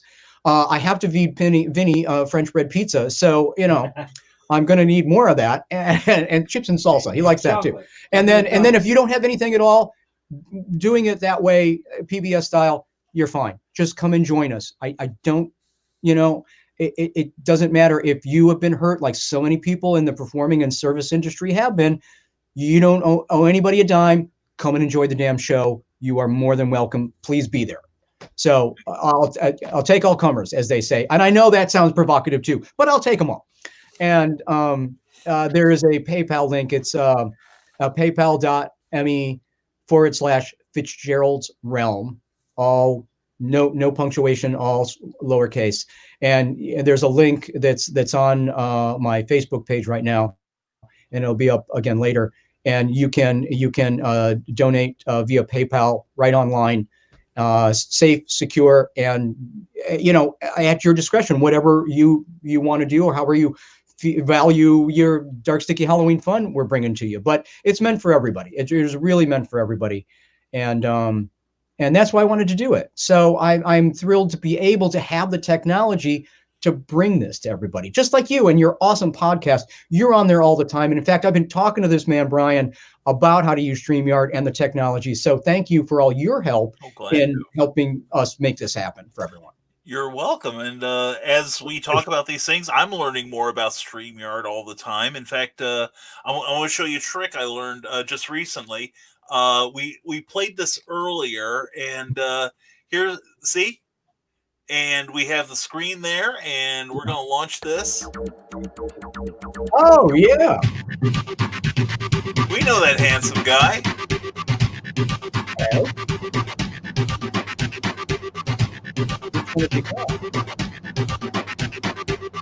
Oh, yeah, the promo athlete, Rob Spool that cut that for me. Right. He shot that show for me. Back in, but it was at a goth event called Winter Carnival, and that's I was on the stage of opening up for Aurelio Voltaire, who I love him. I love his music. Go check out his Gothic homemaking show. You'll love it. It's like full of Halloween fun. And he's also in the Dark Realm soundtrack, along with others. We have some other independent artists. Aurelio Voltaire is in the soundtrack with a couple of tunes. Jet Noir from England. Housemaid of Dawn, of course, is in there and has done the majority of those. Who else is in there? Sinister Fate, Thorn Fetish, and my friends, I can't forget my friends, the Damned Bats, which sound like the finest 80s punk you will ever get to taste, but it's modern, it's made modern. Oh, nice. Major Mistake, a friend of mine is the leader of that. And so when you watch Dark Realm, you will love the soundtrack. And I got to thank all of those other independent artists from Voltaire on down. Thank them so much for contributing music to the movie and the project. Because the project, if I didn't explain that thoroughly earlier, it was a culmination of my acting and love for horror and my illusion show. So you get to see basically my stage show, but it is wrapped in and surrounded by a horror film story, a horror narrative that goes all the way through it with a fun surprise ending to it, which you'll find something very poignant in that ending, especially this weekend. Very, very cool. And now, before I forget, what time is your special on? What time will it be starting tomorrow? Extreme Halloween goes on 8 p.m. Central Time. That means a 9 p.m. start Eastern Time, a 6 p.m. start Pacific Time. Excellent. And it goes for 2 hours. It'll go 90 minutes is show, nonstop weirdness. Magic guest Ari Lehman's going to be on. You're going to be on. Yep. We have a nice drop in, a pop in from our cohort in crime for the comics. Trying to say that all together. Yeah. I need a drink. But Cordrolsha Ona, Queen of the Paranormal, we love her, and she we had some technical problems shooting the interview. She shot her own thing, and we're gonna she's got a little message for you and I in the audience. So she's there, and Lady India, of course, the lovely Lady India. I was going to and Vincent Bilancio, Mr. The Bilancio. lovely Benny. Yeah, the lovely Benny. He's going to come on and eat French bread pizza for you live on camera. Holy cats, I am so there. Well, in fact, Kadrolsha pure gore. It's pure gore. It's awesome. I love it. But anyway, one of the things I was going to surprise you with was Kadrolsha sent, I think she may have sent me the same film. I was going to surprise you with it. Does it start out in the locker? In the locker? Shall I run it? Yeah, no. Let's see what you got. All right. It's our friend Kadrolsha Ona, who has been on this show before. This is the real life queen of the paranormal. Get ready for the. Couldn't wait to get out of there. Whoa. Everything looks so different. Brian. I think I'm dead. Am I dead yet? Do I look like I'm dead yet? I think I'm dead. But I do have one thing to say to you. And I'm going to say it to you. And I'm also going to say it to Ron Fitzgerald.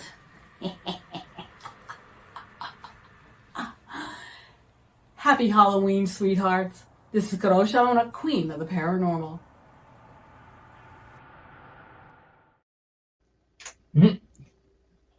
What do you think? Yes, I love that woman. And if she's dead, I don't know what she's doing to keep fresh, but she's gorgeous. So she's whatever she's doing, she should keep doing it because she looks fabulous. If she's if she has Yeah, moved into the beyond, as they say. Yes. yeah, our Freudian slips are showing because I'm looking at that video, the first 100 times, and I'm like, damn, she's still Are you hot. drooling like I am? Yeah, no kidding. Yeah, I'm not Yeah. standing up for a reason, dude. But anyway, Mecca like a high, Mecca high. yeah. Yeah. But no, I asked her to make a video for us, and when I told her you would be on, and this was her little gift to us. Yeah, that is awesome. No, I have a whole fresh, different piece of video. Visit us an Extreme Halloween tomorrow night, and she's got a message for you and I and the audience tomorrow night as well, and it's completely different. So that's awesome to see that. Yeah, I thought you would enjoy that. I've been sitting on that secret for Yeah. about 3 weeks now, just waiting to just see your reaction, and I'm gratified. And Sarah says, "Housemaid of Dawn is awesome." I've been following a lot of Sarah's musical choices on Facebook, and I've learned quite a bit more about some of the alternative bands, and I'm grateful for that. She says, "Looking forward to the comics, and thank you for doing live stream." And then she ends it with Frackalicious. Anyway, Frackalicious. Yeah, let's hashtag Frackalicious for tomorrow night, everybody. There we go. That'll be trending tomorrow on Twitter. Frackalicious. Dark sticky fun. Yes. Oh, definitely. And let's see. Here we go. Just shot past a whole bunch of. That's one thing you're going to find if you look at the comments that you go along. You think you're keeping pace with them, then dump. You get a whole bunch of them. But Sarah says a master doctor. Rick Bradley says master or doctor. Why not both? But Trevor Hawkins says master. Rick Bradley says Sam Raimi is the best. I've been huge fan of Evil Dead since I was a kid, and now he wants to know who's your favorite superhero. Oh, other than Kadrolsha Ona. Other than Kadrolsha, because she's in the, and we got to talk about the comics a little more too here. Oh, we will. Your fabulous work and Kadrolsha and myself, favorite superhero. It's hard. I don't have a single favorite. I guess I have two favorites. Two personal favorites. And I guess it's good because one's a Marvel, one's a DC. And you can probably guess them because I like the creepy and the dark and the sticky. Spider-Man, Batman. I was thinking Sugar and Spike and Night Nurse, but I can stand to be wrong. But anyway. That's a different collection. Yes, that is. That's mine. Yeah. That's mine. But I'll take that too. And I need to get some, and a big Catwoman fan because, it's so fetishy. You can't not love Catwoman, please. Yeah, who doesn't love a woman in tight black leather outfit carrying a whip, right? You haven't lived until you spend a drunken night with a woman dressed as Catwoman. That's all I'm going to say about that. Black Widow. A Black Widow, sure. But Catwoman's got the outfit. I'm gonna have a discussion with Cookie then about that. We've got one more thing to do. Would you like a note from me? I'll get you a note. Description. Okay, done. You've got a lot more gravitas with Cookie than I do. And Teresa asks, "Do you hypnotize your lovely assistants?" Do I hypnotize them? Yeah.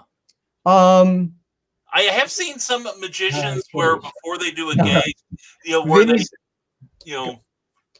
do the thing, and they act hypnotized and everything, but she wants to know if you actually hypnotize them. Well, here, Vinny. I think Vinny has the definitive answer: is not on stage. That's but, good answer, Vinny. Good answer. Stick to it. I guess I have to agree with that. It's on stage. What you're seeing is a theatrical representation of that. Although I have a lot of people, because there are a lot of people in the Wiccan, pagan, and magic with a K crowd in my audience, because that's all very much part of the inspiration for my show. But what I'm doing consciously is theatrical. It's theatrical representations of, illusion, dark magic, horror, strange powers, things like that. But I have had people from that community come up and tell me that, when, in the bronze bat illusion, that when the girl was crawling through my chest and everything, that they actually told me that they could see like energy, like, some sort of vortex around me while I'm doing that. So, and there is definitely a palpable energy exchange live with the audience. And I think even too, in a more internet vicarious way, I get a lot of energy just by being interact with you on camera and being able to, hear and feel the comments down in the chat and everything while people, engage with us and everything. So there is a palpable energy exchange. And I think any performer that is on a stage performer will be able to tell you, say the same similar thing to you. But anything you're seeing on stage, it's a mix of things that are real and not real. Like, there's real razor blades. I'm really sticking them in my mouth and things like that. And there are other dangerous things. The swords are real. The blades are real. So there are real elements. But you are largely seeing what is theater. It is a dark, because I think magic is best, at least the magic I like the best, is a kind of theater and performance art. It goes beyond just, tricks and polite entertainment. It's actually thought-provoking and provocative, which is another reason I drove the show into the space that I did. Makes a lot of sense. And it's called Illusion for a reason. Absolutely. So, yeah. Sarah says, we love naughty, and we love you right back, Sarah. And now we are joined by the one, the only, the charming, the lovely Charles D. Moisant. OMG, there are two Brians. Yes, there's more than one Brian here. I didn't think about how disturbing this would be to Charles, actually, when I thought about doing it. I thought about your reaction. I didn't think how traumatizing this would be for him, actually. Yeah, really? Yeah, he's probably like in the fetal position by now. He's like, oh my God, it's bad enough I got one. Now I got two of them. Holy crap. No, but we were talking this afternoon on the phone, and he was sending me stuff and everything, and I didn't have time to get everything then to you because I was still working on everything I had to do with India. Sure. Right. But don't worry, Charles, I'll have all those graphics up in my show tomorrow night, and Brian and I will talk about it even more. But thank you for showing up. Yes, thank you, Charles. Seriously, we're glad you're here. And and Rick Bradley says, scary, isn't it, Charles? Yes, it is. It is Halloween. And Charles E. Moisant has a link to the Kickstarter campaign that I would like to say a little bit about. We are looking at the next couple of issues of the Haunting Tales of Bachelor's Grove. Written by you. Go ahead. I'm sorry. Written by you, is all I'm saying. Yes, written by me. I believe I have all the scripts in there, and we've got some great art by Robert Brown, who did a former Marvel and DC artist who did Ron's story in a very surreal style that you're going to love. If you love Bernie Wrightson and Graham Engels, you're going to love what he did with Ron's story. And then we've got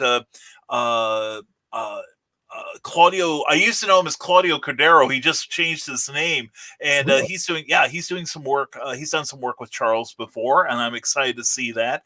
And anyway, when the Kickstarter starts, follow this link, and when it launches, you will be notified. So please give generously.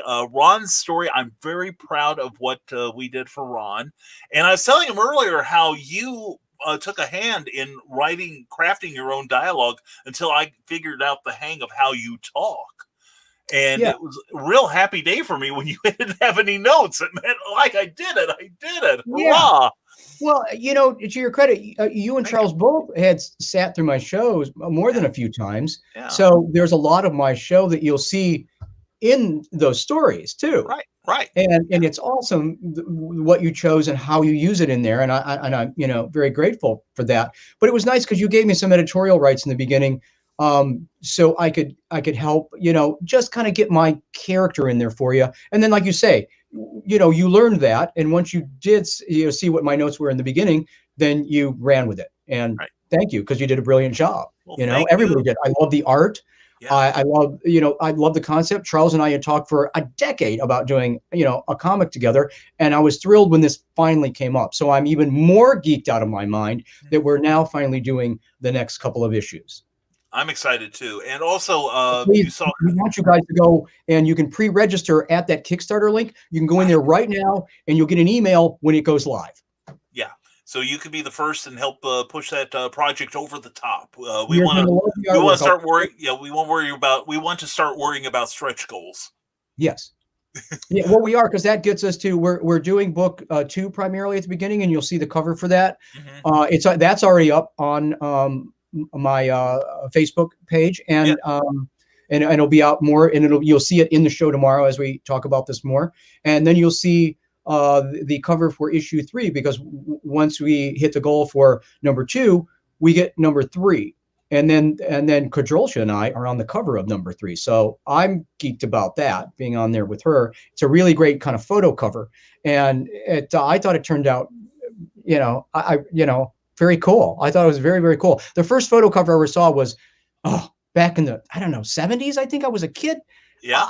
And it was a Superman cover, and it had a photorealistic background, and then Superman was animated into it. Oh yeah. Remember that one? I think I know the one you're talking the about. first And they had time I some ever saw that. PC staffers like cowering in fear. Yeah, I remember that one. Yeah.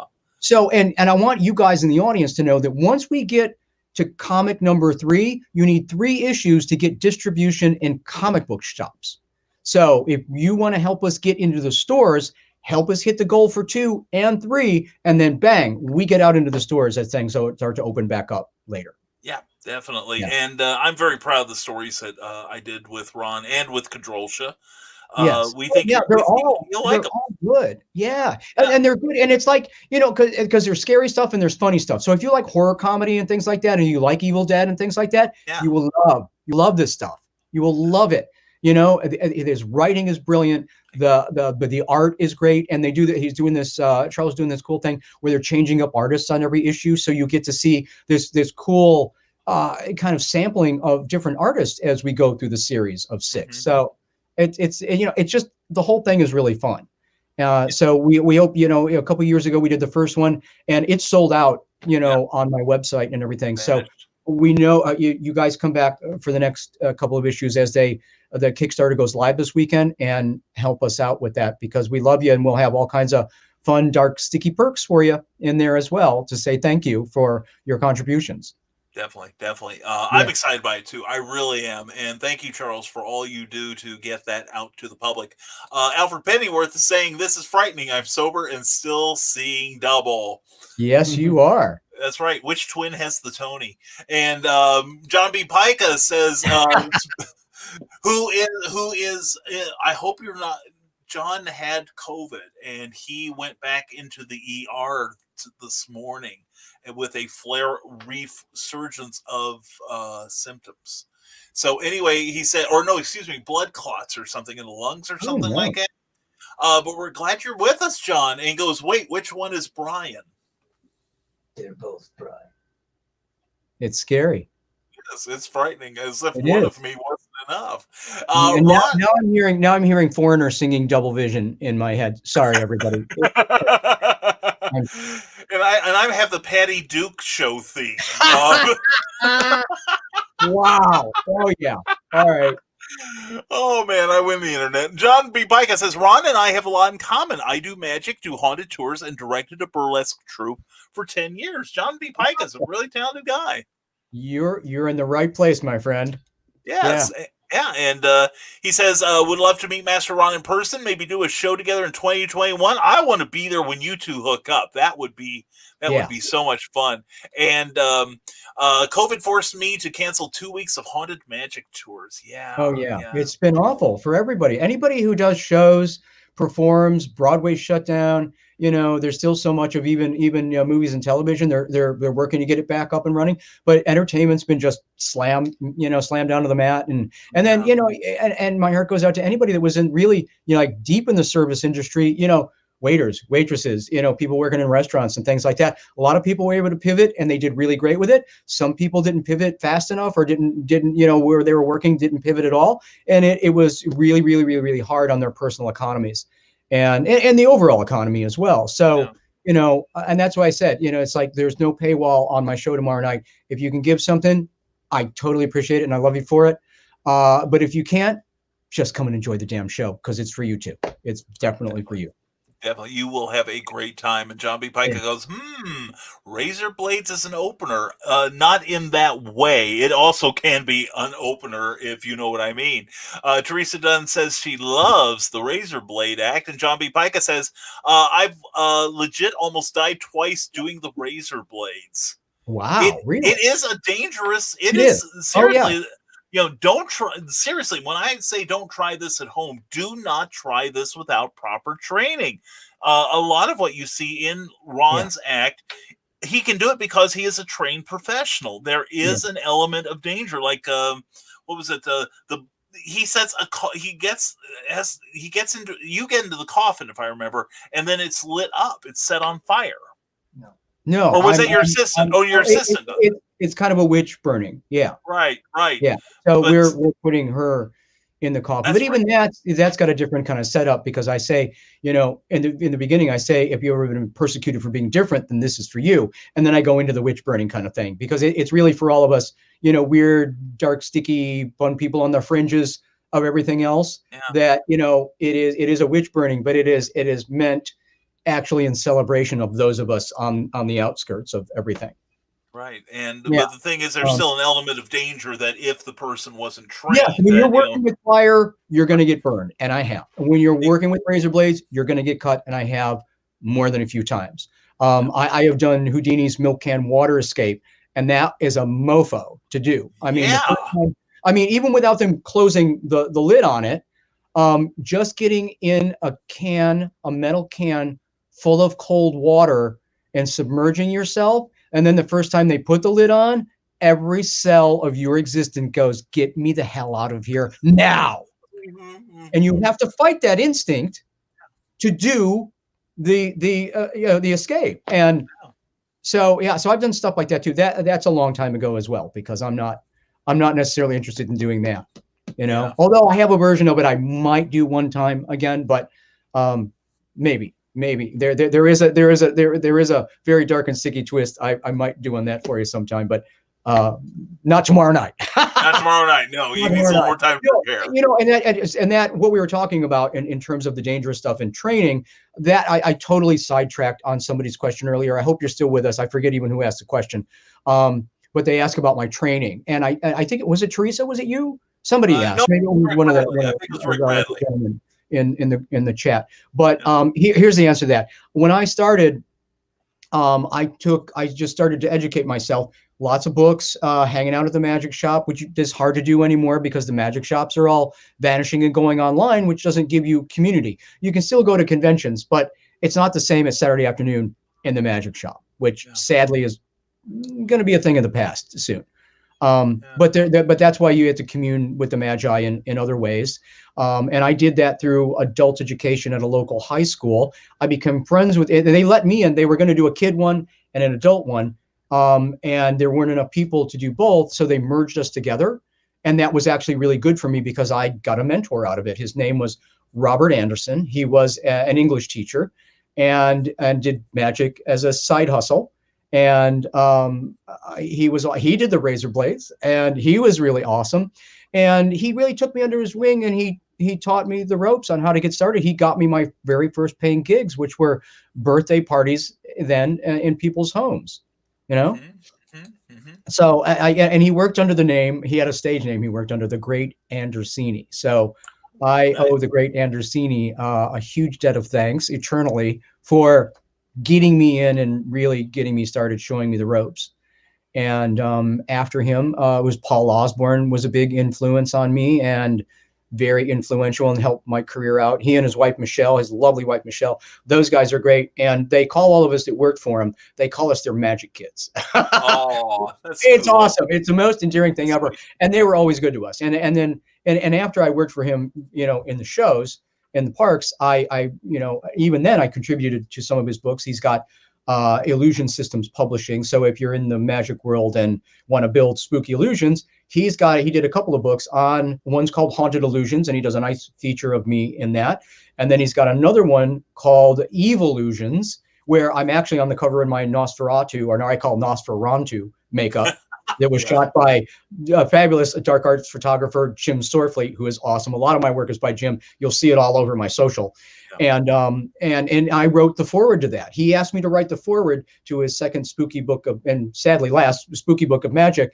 And that way, because he had like Copperfield and people like that writing forewords to his books. So when he was writing, a creepy book on illusion, and he came to me, the Master of the Dark Realm, to write the foreword. I was so honored. It blew my mind. I was thrilled to be able to do that for him.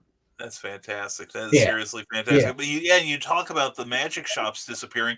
One in downstate Champaign, where I was from before here, Dallas and Company is finally closing its doors as of this weekend. It's hard to survive, and then this is knocking out so many businesses. If you couldn't pivot easily to online and make a lot of money there, or if you didn't have some tall coin in reserve, so you had cash flow to get through this thing, it's been brutal to businesses, especially small businesses. So my heart goes out to those guys. I mean, it was easy for me to pivot. I really started to push a lot of new merch online, and then we built a studio in the Batcave, and now I'm doing what you inspire me to do too, which is live stream and take it online and build up that YouTube channel. So subscribe, ring the bell for notifications, leave us comments. Please do. Yeah, and Becca Colgrove says, hey, Brian. Hey, Becca. Mwah, glad to see you here. John B. Pica says, great show, guys. Thank you so much. Amy Hale says, Rachel, her daughter, just walked in and saw you guys. She says to tell you, ooh, 2 Brians. I think I had this dream once. Excellent. Tell us more. Yeah, really. Yeah. Amy, you will be bringing your daughter and dropping her off at Castle Perilous tomorrow from 207 West Main from 10 to 2 tomorrow. Let's see. Becca Colgrove wants, hey, Brian, what's going on with you right now? Well, you're probably seeing double, but my more handsome, far more sexy double here is Ron Fitzgerald, the master of dark, sticky illusion. And we're glad that you are here. Now, Rick Bradley likes to know, how do you deal with hecklers? Do you get a lot of hecklers for your act? I've never seen any. The closest I came was at SilCon with those wrestlers. But they were just being dicks. I mean, they didn't think anybody. They thought they just owned the whole universe, and I did not appreciate their very crappy attitude at all. No, and I agree. But we got a story out of it. We got a script out of it. They were rude to me. They were rude to you. They were rude to my entire cast and crew. Yeah, they were rude to my audience. I did not appreciate a minute of that crap. No, I don't blame you a bit. And there's a reason why they weren't there the next year. So we're all fellow performers. We're all there to entertain the crowd. And they were they were just all very selfish, ungiving people. And I have no use for people like that. So no, that was not. And they weren't really hecklers in the crowd. They were more like, it's like they felt like they had to compete in some way. And I'm like, look, dude, we're all here together. We're in this together. We're at the same con. Act like a human and let's do this. And they had a hard time wrangling that humanity out of themselves. And I'm not going to go any further with that, but it was not pleasant. But I don't have a lot of hecklers. I worked for a lot of time. I had a small version of my show. And I did a lot of comedy venues. I did throughout the Midwest in the comedy glut in the 90s. I had a small version of my show, and I was all over the place with that thing. And it was just me and the Tombstone and doing smaller magic and stuff like that. And I learned how to remove the liver of and eat in front of a heckler, just gnaw on their liver and leave them useless. I learned how to do that, but mostly my audience is there for the dark, sticky fun. I don't get a lot of people that, if you don't like that sort of thing, if that's not your cup of tea, so to speak, you're not in my audience. Right. You're not out there. Yeah. And I've done a lot of things that are general audiences. So it's like, come one, come all. Everybody's very enthusiastic. They love something different. And because I'm not taking myself too serious, I mean, I'm serious about the work and doing my thing, but I mean, I have a very horror and comedy attitude about a lot of it. Yep. So even though I'm doing very serious things, I mean, with the razor blade eating and other things, and I'm performing that, I kind of perform those pieces as kind of a vignette, as a performance piece unto itself. And then I step out and I give myself the room to be more almost like a horror host, just to have fun with it, kind of like Elvira or somebody like that, and poke a little fun at the thing that you love so much. So I think that's why I don't get a lot of hecklers or anything, because they're in it with me. I try and make it as immersive as I can. Mm-hmm. Yeah, and you do a great job of it. Amy Hale says, can't wait for the live stream tomorrow night. at 8 Thank you. p.m. 8 p.m. Central Time. Magi Jake Lindsay, who is a 24-year-old up-and-coming magician, Yeah. gospel magician, says, hi, Yeah. my friend. Can't stay long. Got shows coming up. Have an awesome night. Well, thank you for being here. Thank you. Thank you for popping in and have open shows. Be safe out there. Please be safe. Definitely. Yeah. And Howie Odell says, hey, guys, good to see you all together. Hi. Good to see you, Howie. How's it going, man? And here we go. Joe D. McPhee says, and thank you, because of your live stream, I got an order from the online store on my company's website. Excellent, Joe. Awesome. Glad to help. That's what Rising Tide does, people. And Teresa Dunn says, thank you for your interesting answers, Ron. And you are interesting. Yeah. It's fun. I want to tell you guys too, there'll be more of this tomorrow night. The last 30 minutes of Extreme Halloween thereabouts are going to be, I'm just going to sit down and party with you guys and have a glass of wine, and we can chat and you can ask more questions tomorrow. Mm-hmm. Definitely. I just felt that would be more like kind of a Halloween party after the show. It's like everybody into the green room. So I thought it would be fun to invite everybody into the green room. You know, that'd be hilarious. That'll be great. Yeah. I'm looking forward to that so much. And Candace Comaleri, who I love, says double trouble. She knows us so well. And Candace is from Silcon also. You might have met her down there. So yeah, there we go. And Charles D. Moissant has figured us out. The handsome one on the right in gray. The fake Brian has a lot of stuff in the background. Yeah. Okay, you got us. You nailed us, Charles. I'm so sorry. And Jody McPhee. I'm thinking we're pretty close to clones at this point. Or at least photocopies. Anyway. And Jody McPhee likes my Patty Duke theme. There's cousins, identical. Never mind. Trevor Hawkins, who is my cover artist, by the way, Ron, for Santa Stein, The Haunting Tales of Bachelor's Grove, and that is so awesome, Brian. When I read that, I laughed for 20 minutes. I'm like, yes, we need Santa Stein. Yes, we do. I'm working on the audiobook now, Ron. Yes, we'll get you a copy when it's done. Please do. Will do, my man. And Trevor Hawkins says, who is your favorite magic type character in pop culture? Like pop culture? Man, wow. Like in comics or movies, television? It could be Doctor Strange. It could be Zatanna, because we all like fishnets. And The Magician by Bill Bixby. I don't know if you remember that show. Oh, yes, I do remember. Well, when I was a kid and I got started, I mean, the guy that broke the mold of stereotypical old school classic magic was Doug Henning. He had that hippie thing going on. And I loved Doug because that was the first time I got a look and said, magic can be something else. I don't have to do this tux crap anymore. And he is like the polar opposite of your persona. He was bright and and all that. But you're he was puppies and rainbows. I am gargoyles and castles and vampires. Yes. It's in the realm of fantasy. He's light fantasy, and I am dark fantasy. But you're absolutely right. I did. I took a Doug Henning kind of idea. I grew my hair long, and I ran the other way because that's what inspired me.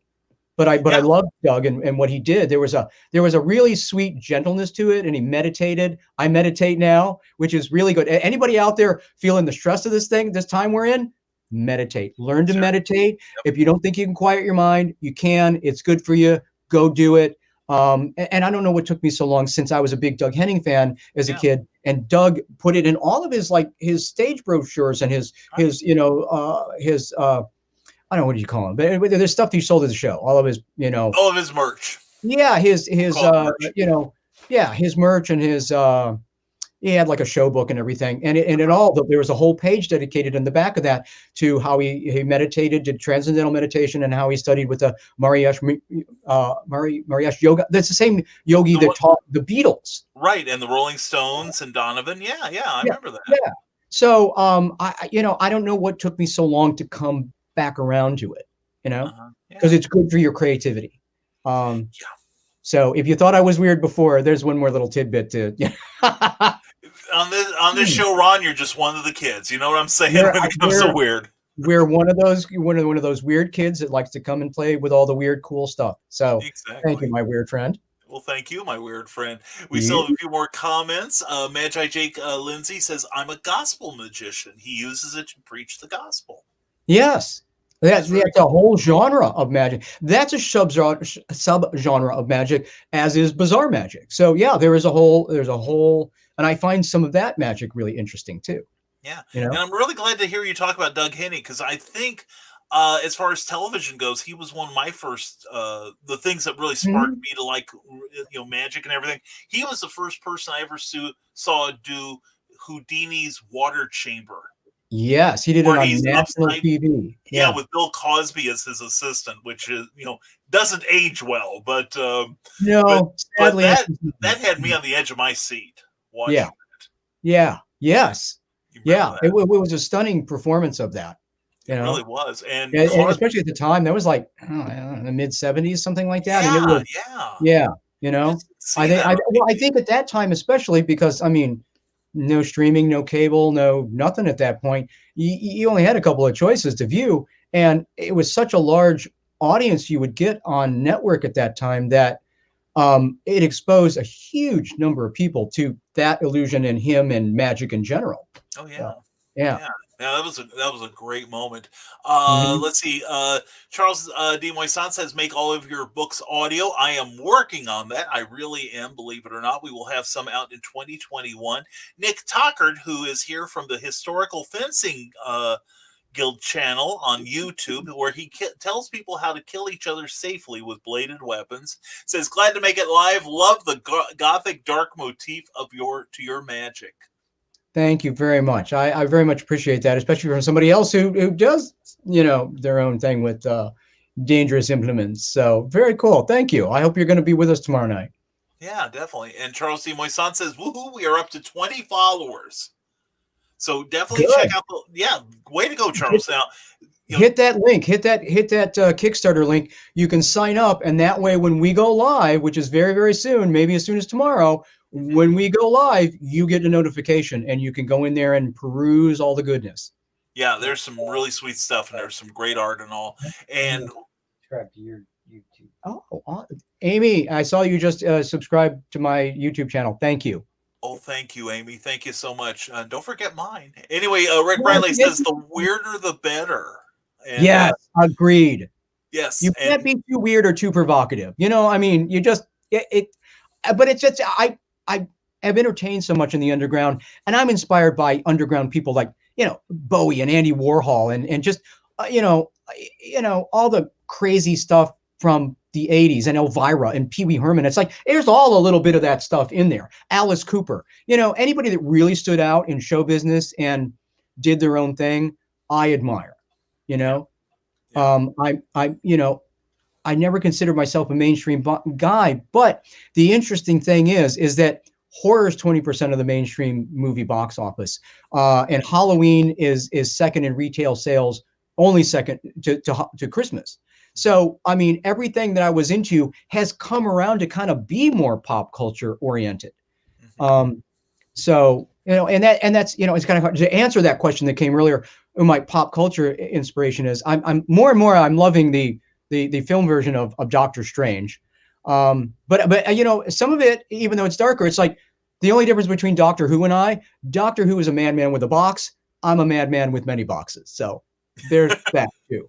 Yeah. There we go. Yeah. Amy Hale says normal is overrated. Oh, totally agreed. You are there's too much mainstream crap out that everybody worships, and there are much better alternatives now, aren't there? Yes, indeed. Well, Ron, I remember an article I read in Punch magazine in the 70s where it was about psychiatry.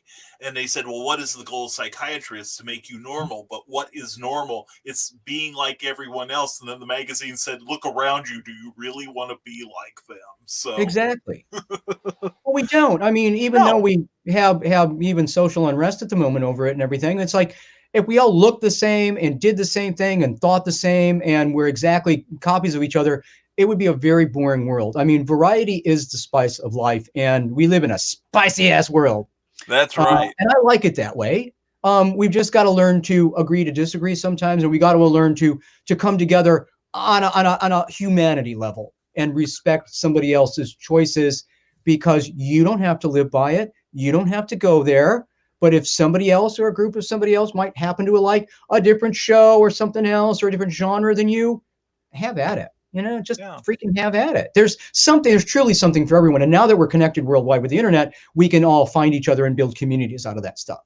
Exactly. Exactly. Yeah. Well So, and I'm very thankful for that and all the things. It was like, networking and everything bringing in, I'm thankful to Charles for bringing us together and Kadrosha together. And then all the people that we get to meet and hang out with at the conventions when we get back to them. You're doing more of them than I am. I'm really, hiding in the Batcave making weird shows for you guys from here. But we no, the thing I'm looking forward to is when we get treatment and a vaccine and it's safe to gather in numbers again, entertainment is going to freaking explode, people.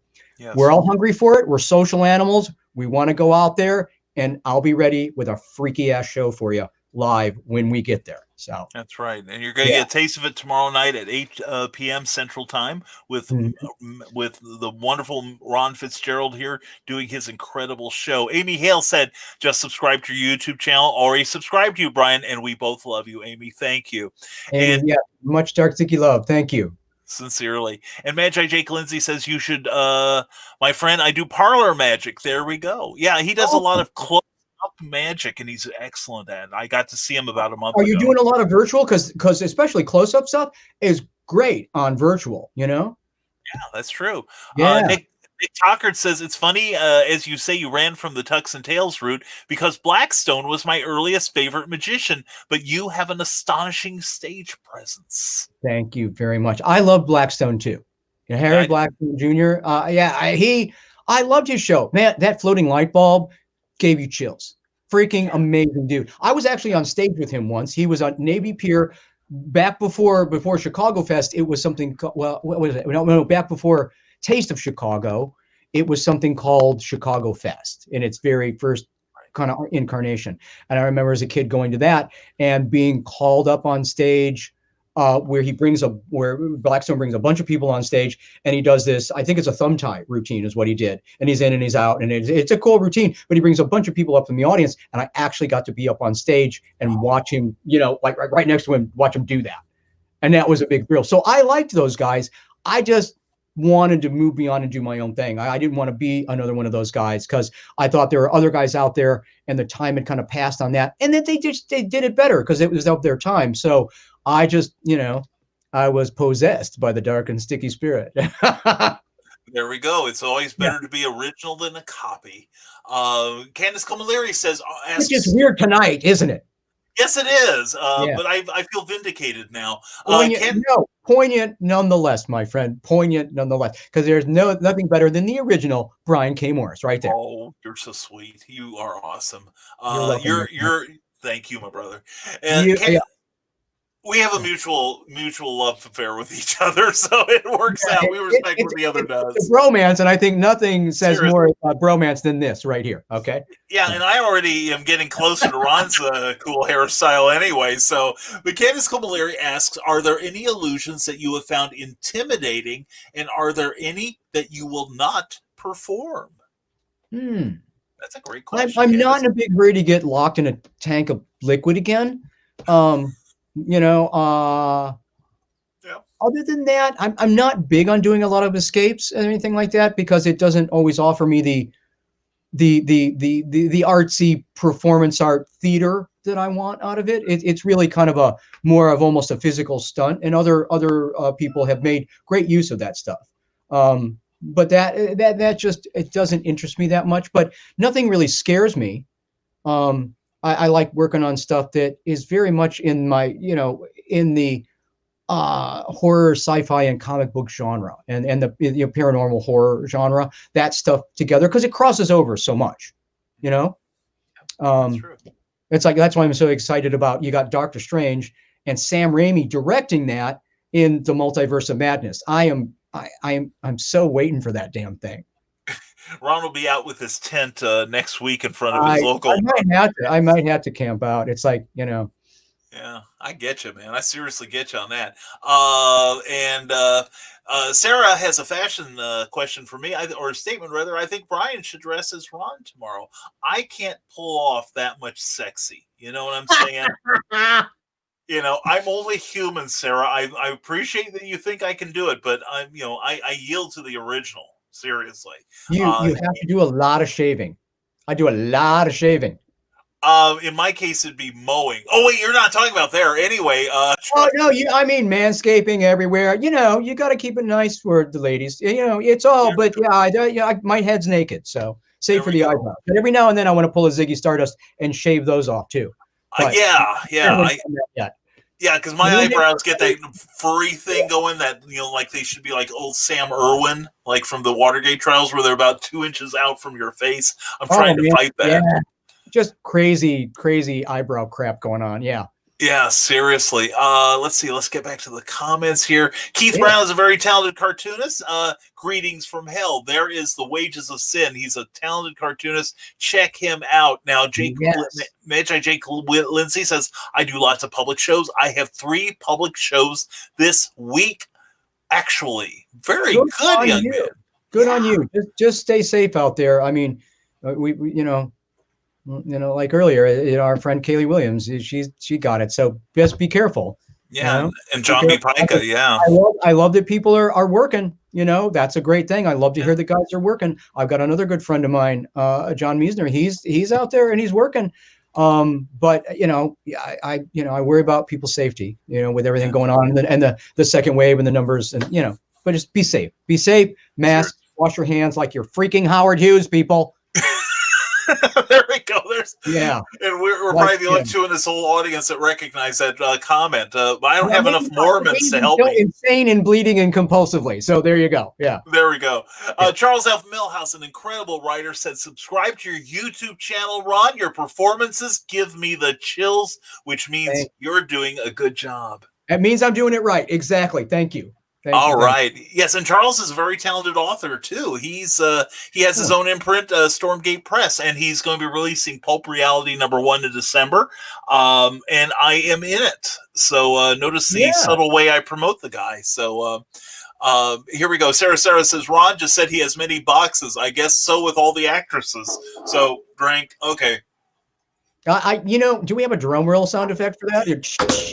Rim shot. But I know if I say rim shot, that will inspire other comments from Sarah too. So I don't know if that's proper. That's true. She's probably it will be good. It won't be proper, but it will be good. Thank you, Sarah. Yes, thank you so much, Sarah.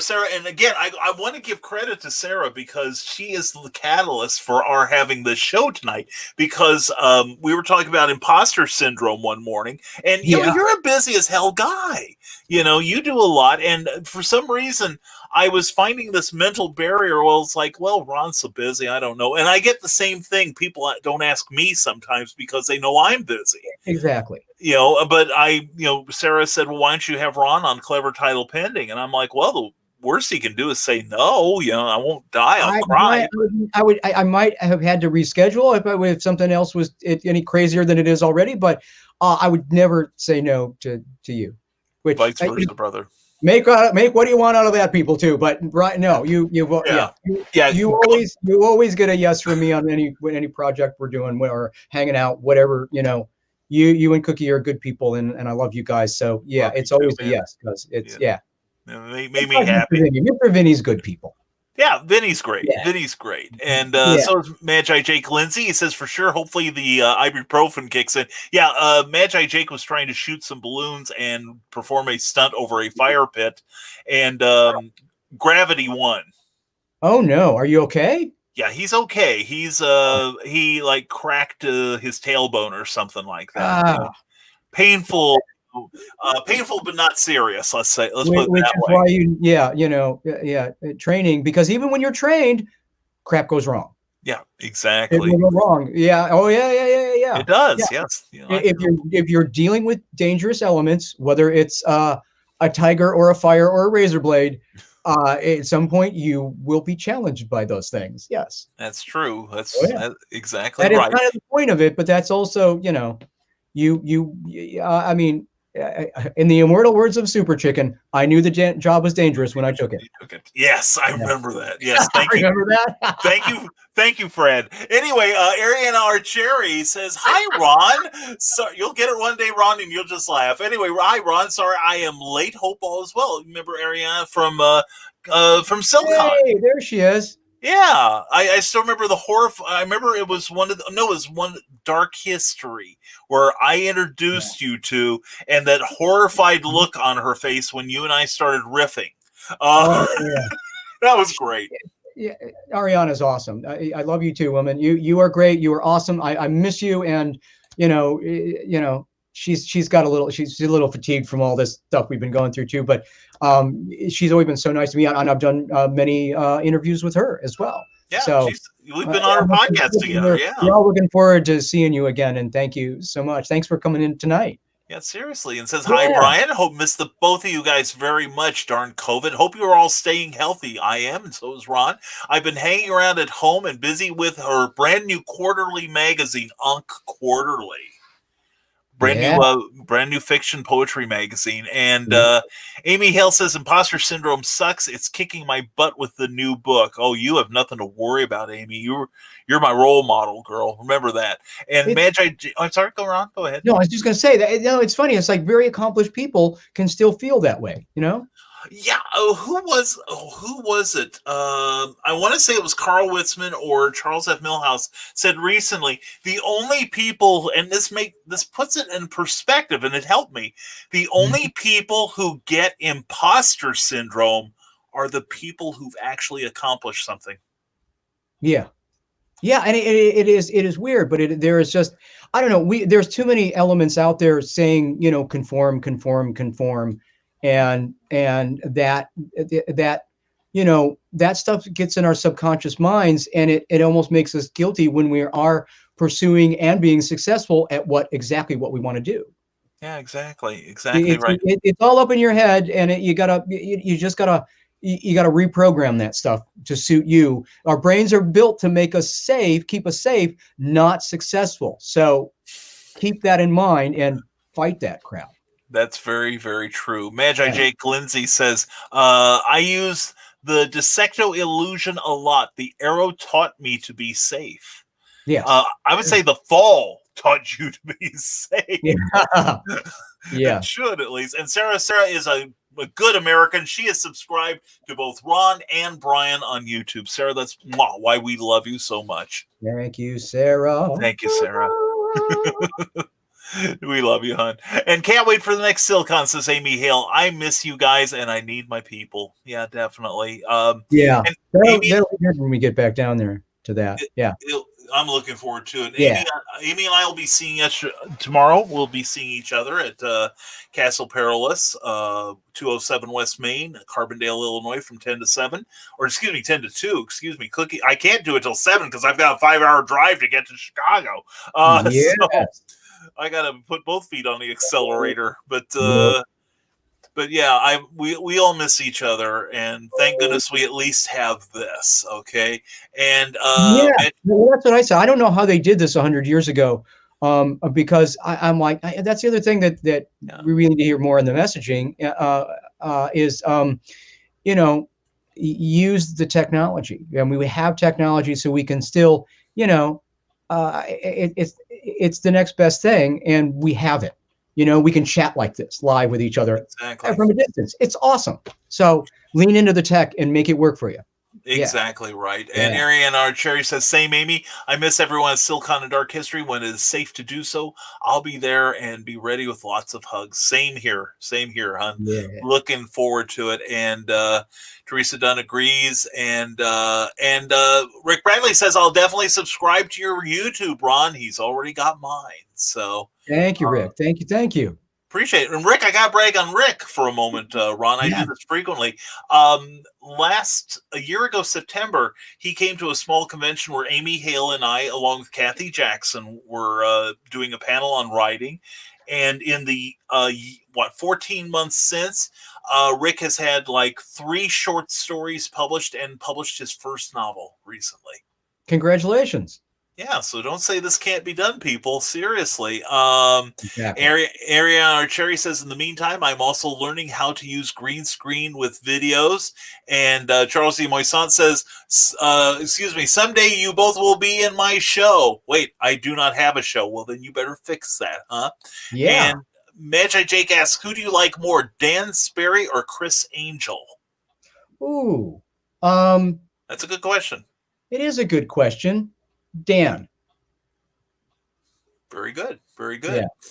And Russell Allen, a good friend, a great writer, says, hey, wait, which one of you is Brian? That one. And That one.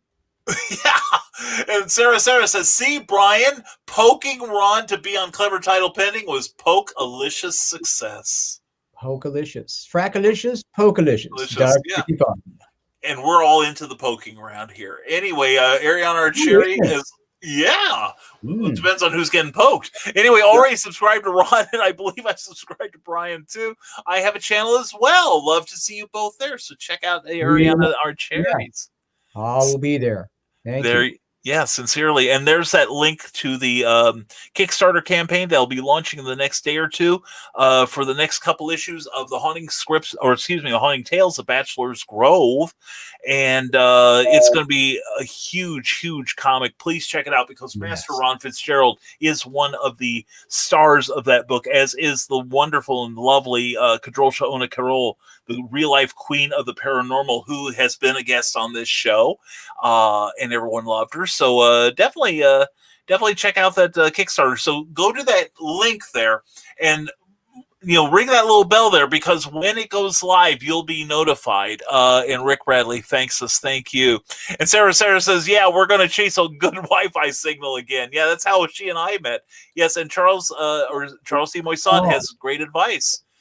Spread the word. Even if the comic is not to your liking, you might have friends that might enjoy it. So please share the message. Yes. Right. Here's our message. Spread the word in the comic, not the virus. Thank you. There we go. That's keeping it in perspective. There. Very well done. Your hands, get to that Kickstarter. Go on there and sign up now early, and you will get a notification. We will email you and say, hey, we're live. Come get it. Exactly. And you won't wash your hands because you want to have them clean when you handle the comic. Okay. That'll keep it in good condition. OMG. No fingers for your comics, people. Maybe for Mick Jagger, not for you. All right. Exactly. There you go. Thank you. This has been a public service announcement from Master Ron Fitzgerald. That's right. Rising Tide Publications. And OMG, hi, Charles E. Moissant. Long time no see you too. I even miss you and your very crass jokes and sub sandwiches. Yeah, well, you got him figured out there. And Magi Jake Lindsay says, forget the rollerblades. Oh, that's true. That's why I can't do this for Charles. One, I'm not, as nearly as tall as him, and I can't do the rollerblades. So I'm kind of out on that one. I mean, because the hair you could do. He's got some great hardware jewelry going on, but I could not do the rollerblades. So. This is a man that got allowed himself to get locked into a milk can, and he won't do the dangerous rollerblades. I think it makes sense. I'll eat razor blades, but I'll eat razor blades, but no rollerblades. There you go. That's right. And razor blades on rollerblades, that shit ain't happening. All right, no damn way. And Keith Brown says, a veritable parade of doppelgangers. And Brian makes all books lick-alicious, which, by the way, Ron, as you know, I have this thing about licking spines on the books to show what good taste they have. And it's probably a good thing Carl Wisman isn't here. This repulses him. I did this earlier. This is my endorsement of Dark Realm.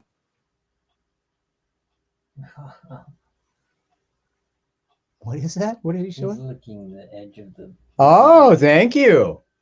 Oh, yeah.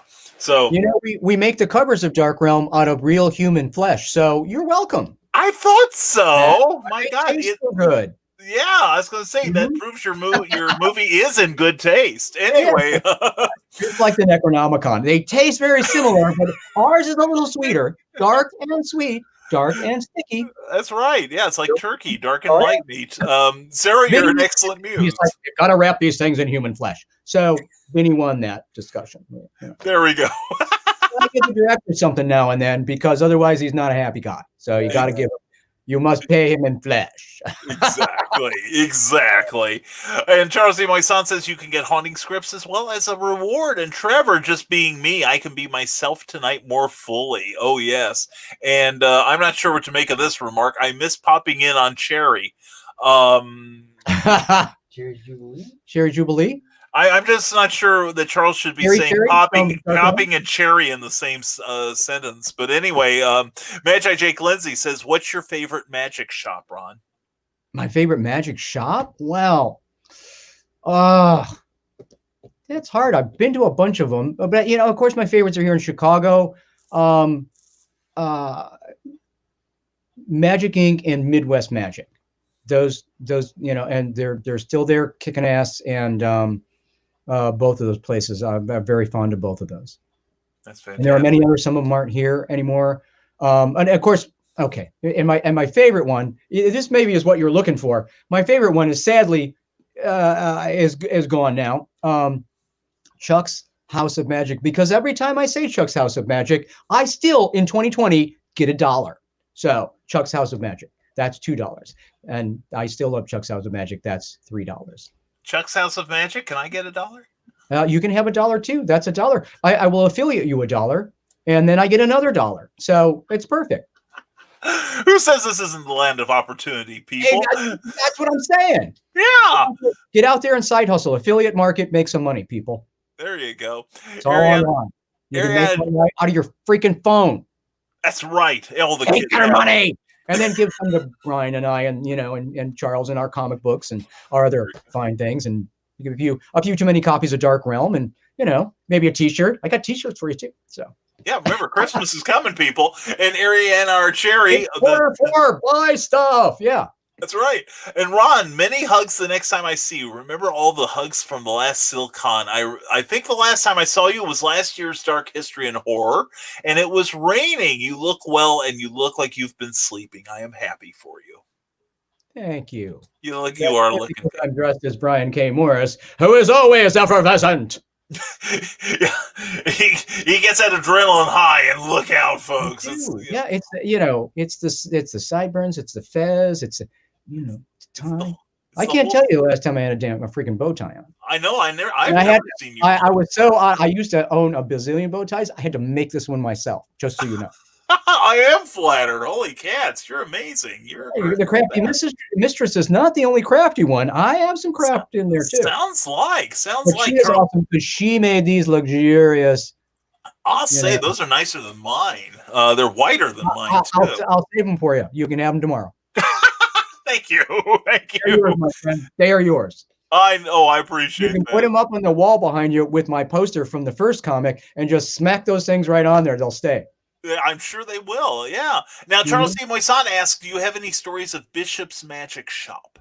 Billy Bishop's shop. I've been there. That was a long time ago too. And I know his son Glenn and I used to perform at a nice place. A Bit O' Magic was a magic shop. Not a magic shop, but a magic club, a magic bar here in Chicago. And I loved that place. And and then I knew Glenn through there, and I knew Billy through the magic shop, and loved that place. There was also Wayne's Trick Shop, which was over the border in Indiana, and Wayne sadly is no longer there either. Like Chuck's House of Magic, that's $5, and when they finally closed Chuck's House of Magic, which was on Halloween, I forget how many years ago now, he signed $1 for me and gave it to me. It is in my scrapbook of amazing things. Is my Chuck book signed by Chuck himself. Yeah, from Chuck's House. For those of you didn't know the shop or anything, Chuck and his wife Joyce ran that shop, and good friends, great people. One of my old girlfriends worked in there for him.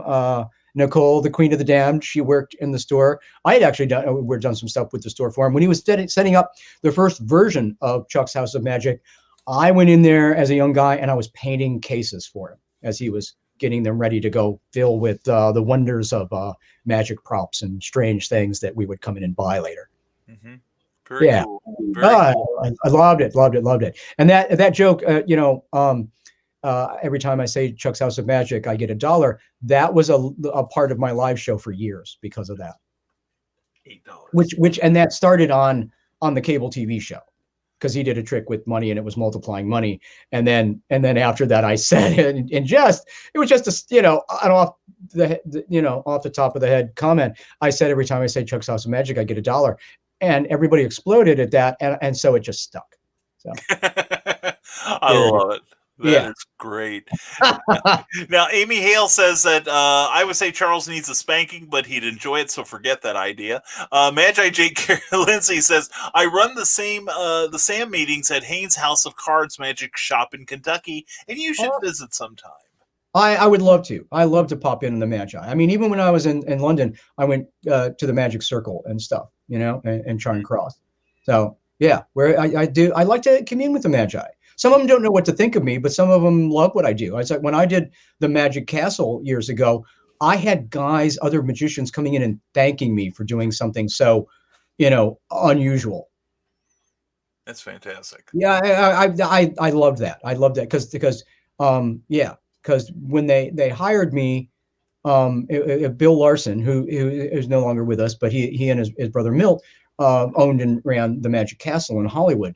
And first it took me 3.5 years to book the damn thing.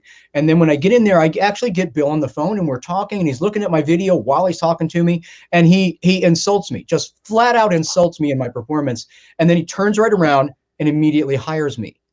I was like, oh, okay, I'm coming. So, and I did, and I enjoyed it, and it was fun, but he had no idea what to make of me, even though everyone was running around, all the young Magi run around going, you've got to see the guy upstairs who's sticking needles in this girl.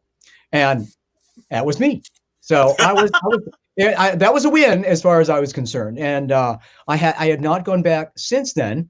But I was always thrilled that I got to play the castle and got to take my dark sticky fun right to like Carnegie Hall for magicians. It was like, bang, there you go. Very cool. Very cool. Yeah, it was fun. Yeah. Now we've got 3 more comments here. Magi Jake says, oh, by the way, Bill Pryor made his magic at Haynes. He and Ken Klosterman passed away recently. They all left their magic there. Wow. Yeah, and what is it? We just lost James Randi this last week. Yeah, I just saw that. Somebody else had posted that. I saw somebody's Instagram that Randy had passed. So yeah, he was another really interesting and even controversial figure in magic, and I enjoyed him quite a bit. Oh yeah, he was fantastic. Yeah. Oh yes, yeah. And Ariana Archeri says, Ron, by the way, that one magician on YouTube a month or 2 ago went up in the air very, very high with just balloons. Did you see that? It was a YouTube premiere. I was just curious if you watched him. He did it for his daughter.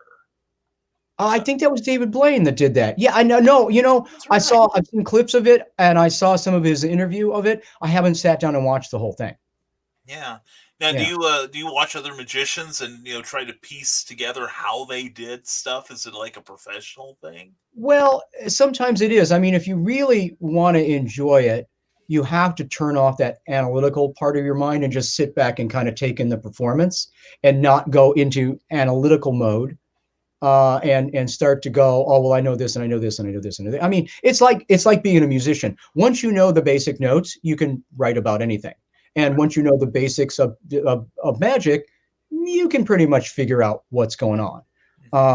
With some exceptions that are pleasant when you are actually surprised and fooled by somebody else's work. That's always fun. Where you can just sit back and go, damn, that's always cool. But I do watch some, but not a lot, not as much as I used to. When I was growing up, it was all new and it was like, it was fun and everybody was a new personality and everything. And I think I watch less of it now, so it doesn't color so much of what I'm doing. Mm-hmm. It's like you as an author and a writer. Are you still reading a lot of other people's stuff? Because I've heard some express that they love to read and they love writing and everything. So they love the genre, they love the other specific authors and everything. But they try not to read a lot of other people's stuff so it doesn't seep into their ideas. Personally, I do read a lot of other authors because there are elements that I will recognize are lacking in my own work, such as, I've been reading a number of romances, from Amy Hale, Kathy Jackson, and such. Yeah. And I recognize that there is a certain element of romance that has been missing from a lot of my work. So the book I'm going to be working on, trying to finish early next year, will be a fantasy romance. A lot of romance in it, lots of real love and stuff, and other stuff. I look at other genres and just I just try to write them to see if I can do it. Yeah, that's cool, and that's a challenge. I like that. Yeah, because I do like to watch other people, but I find myself not gravitating towards it as much as I used to, because a lot of times it isn't just magic performers that inspire me. A lot of my inspiration comes from outside the world of magic. Comedians, actors, other personalities, other different kinds of performers have influenced me as much and probably more than just straight up magicians and illusionists. Sure, I can see that. Yeah. And Vincent Price, there's a lot of Vincent and stuff in there. Oh, love Vincent Price. Charles C. Moisant asks. He was upscale sinister, and that's beautiful. Just that voice, everything. There's just so much of his characterization of who he was. And yeah, he's cool. I got to meet his daughter a few times, Cookie got to meet her. Victoria. Victoria yes. Price is awesome. She is a wonderful person. Loved hanging out with her. And I got the big honkin' Vincent Price cookbook, and she signed it for me. So I was very geeked out about that. Yeah. Oh, very cool. Very cool. Charles C. Moisant says, Brian, did you do magic, and what was your act? It was no act, and you have to ask the ladies. Anyway, Ron, we're moving on to Sarah. Ron has great newer merch. My wish list is about 12 inches long. There she is, being all provocative again. Thank you. I'm leaving that line alone, but my mind is racing. Magi Jake says, hopefully David Copperfield stays around longer. He's a gem in the magician community. And Candace Camilleri bids us good night, gentlemen. Stay safe and look forward to the stream tomorrow night. All right. See you tomorrow night. Thank you. Have a very, very happy Halloween as it starts in the midnight hour. Yes, it does. And Rick Radley, Aquatic, Love Beneath the Waves. Beneath the Waves. That's my next book, actually. That I'm working on. It's a kind of a riff on the sea princess who falls in love with a surface man. Oh, cool. Yeah, I'm looking forward to finishing that. I adore the term upscale sinister, as Nick Tockard says, as I find that too lacking. Yeah. It is. It's completely lacking in today's world, and especially in horror today. It's not there at all. Yeah, Vincent Price especially has an elegance about him. And even though you knew he played like some of the most vile characters you could imagine, he still did it with such panache. Yes. You couldn't hate him. What did I see him? It was a 50s movie, I think, where he played. It was a remake of the old the Bat from the 1913. You know the one? I think it was the Bat. I think it was called the Bat. Isn't that the one that was originally with Boris Karloff and Bela Lugosi? Is that the one you're thinking of? No. Or is that Black Cat? That might be Black Cat. You're thinking Black Cat. The Bat was, at some point, they, bats and cats and, Yeah, especially this time of year. But no, it was I think it was like a 1913 movie, Mary Roberts Reinhold or something, and it was about a killer in a house who dressed like a bat, and it influenced Bob Kane and Bill Finger when they created Batman. And Vincent Price did a remake of it in the 50s, I think it was, with a lot of the costuming elements out of it, and he plays this slimy SOB in it. But you still can't totally hate him because he is so debonair and so clearly more intelligent than everyone around him. Well, even in the one of his iconic roles, House on Haunted Hill, he's not playing a nice guy in that necessarily. No. He's so suave, you can't help but love. It's that kind of upscale sinister again that you love to watch him do it. It's one of those characters you love to hate, and you love that because it's him. I mean, I went back and watched a lot of his own interviews and stuff, and he said in an interview about his acting and his acting style, the way he approached it was he just wanted to have fun and make it fun for people, and he wanted to have fun doing the roles, and that comes through in all of those performances. I think that's why even when he's playing the most dastardly sinister character, he is still at his core weirdly likable, you know? Yeah.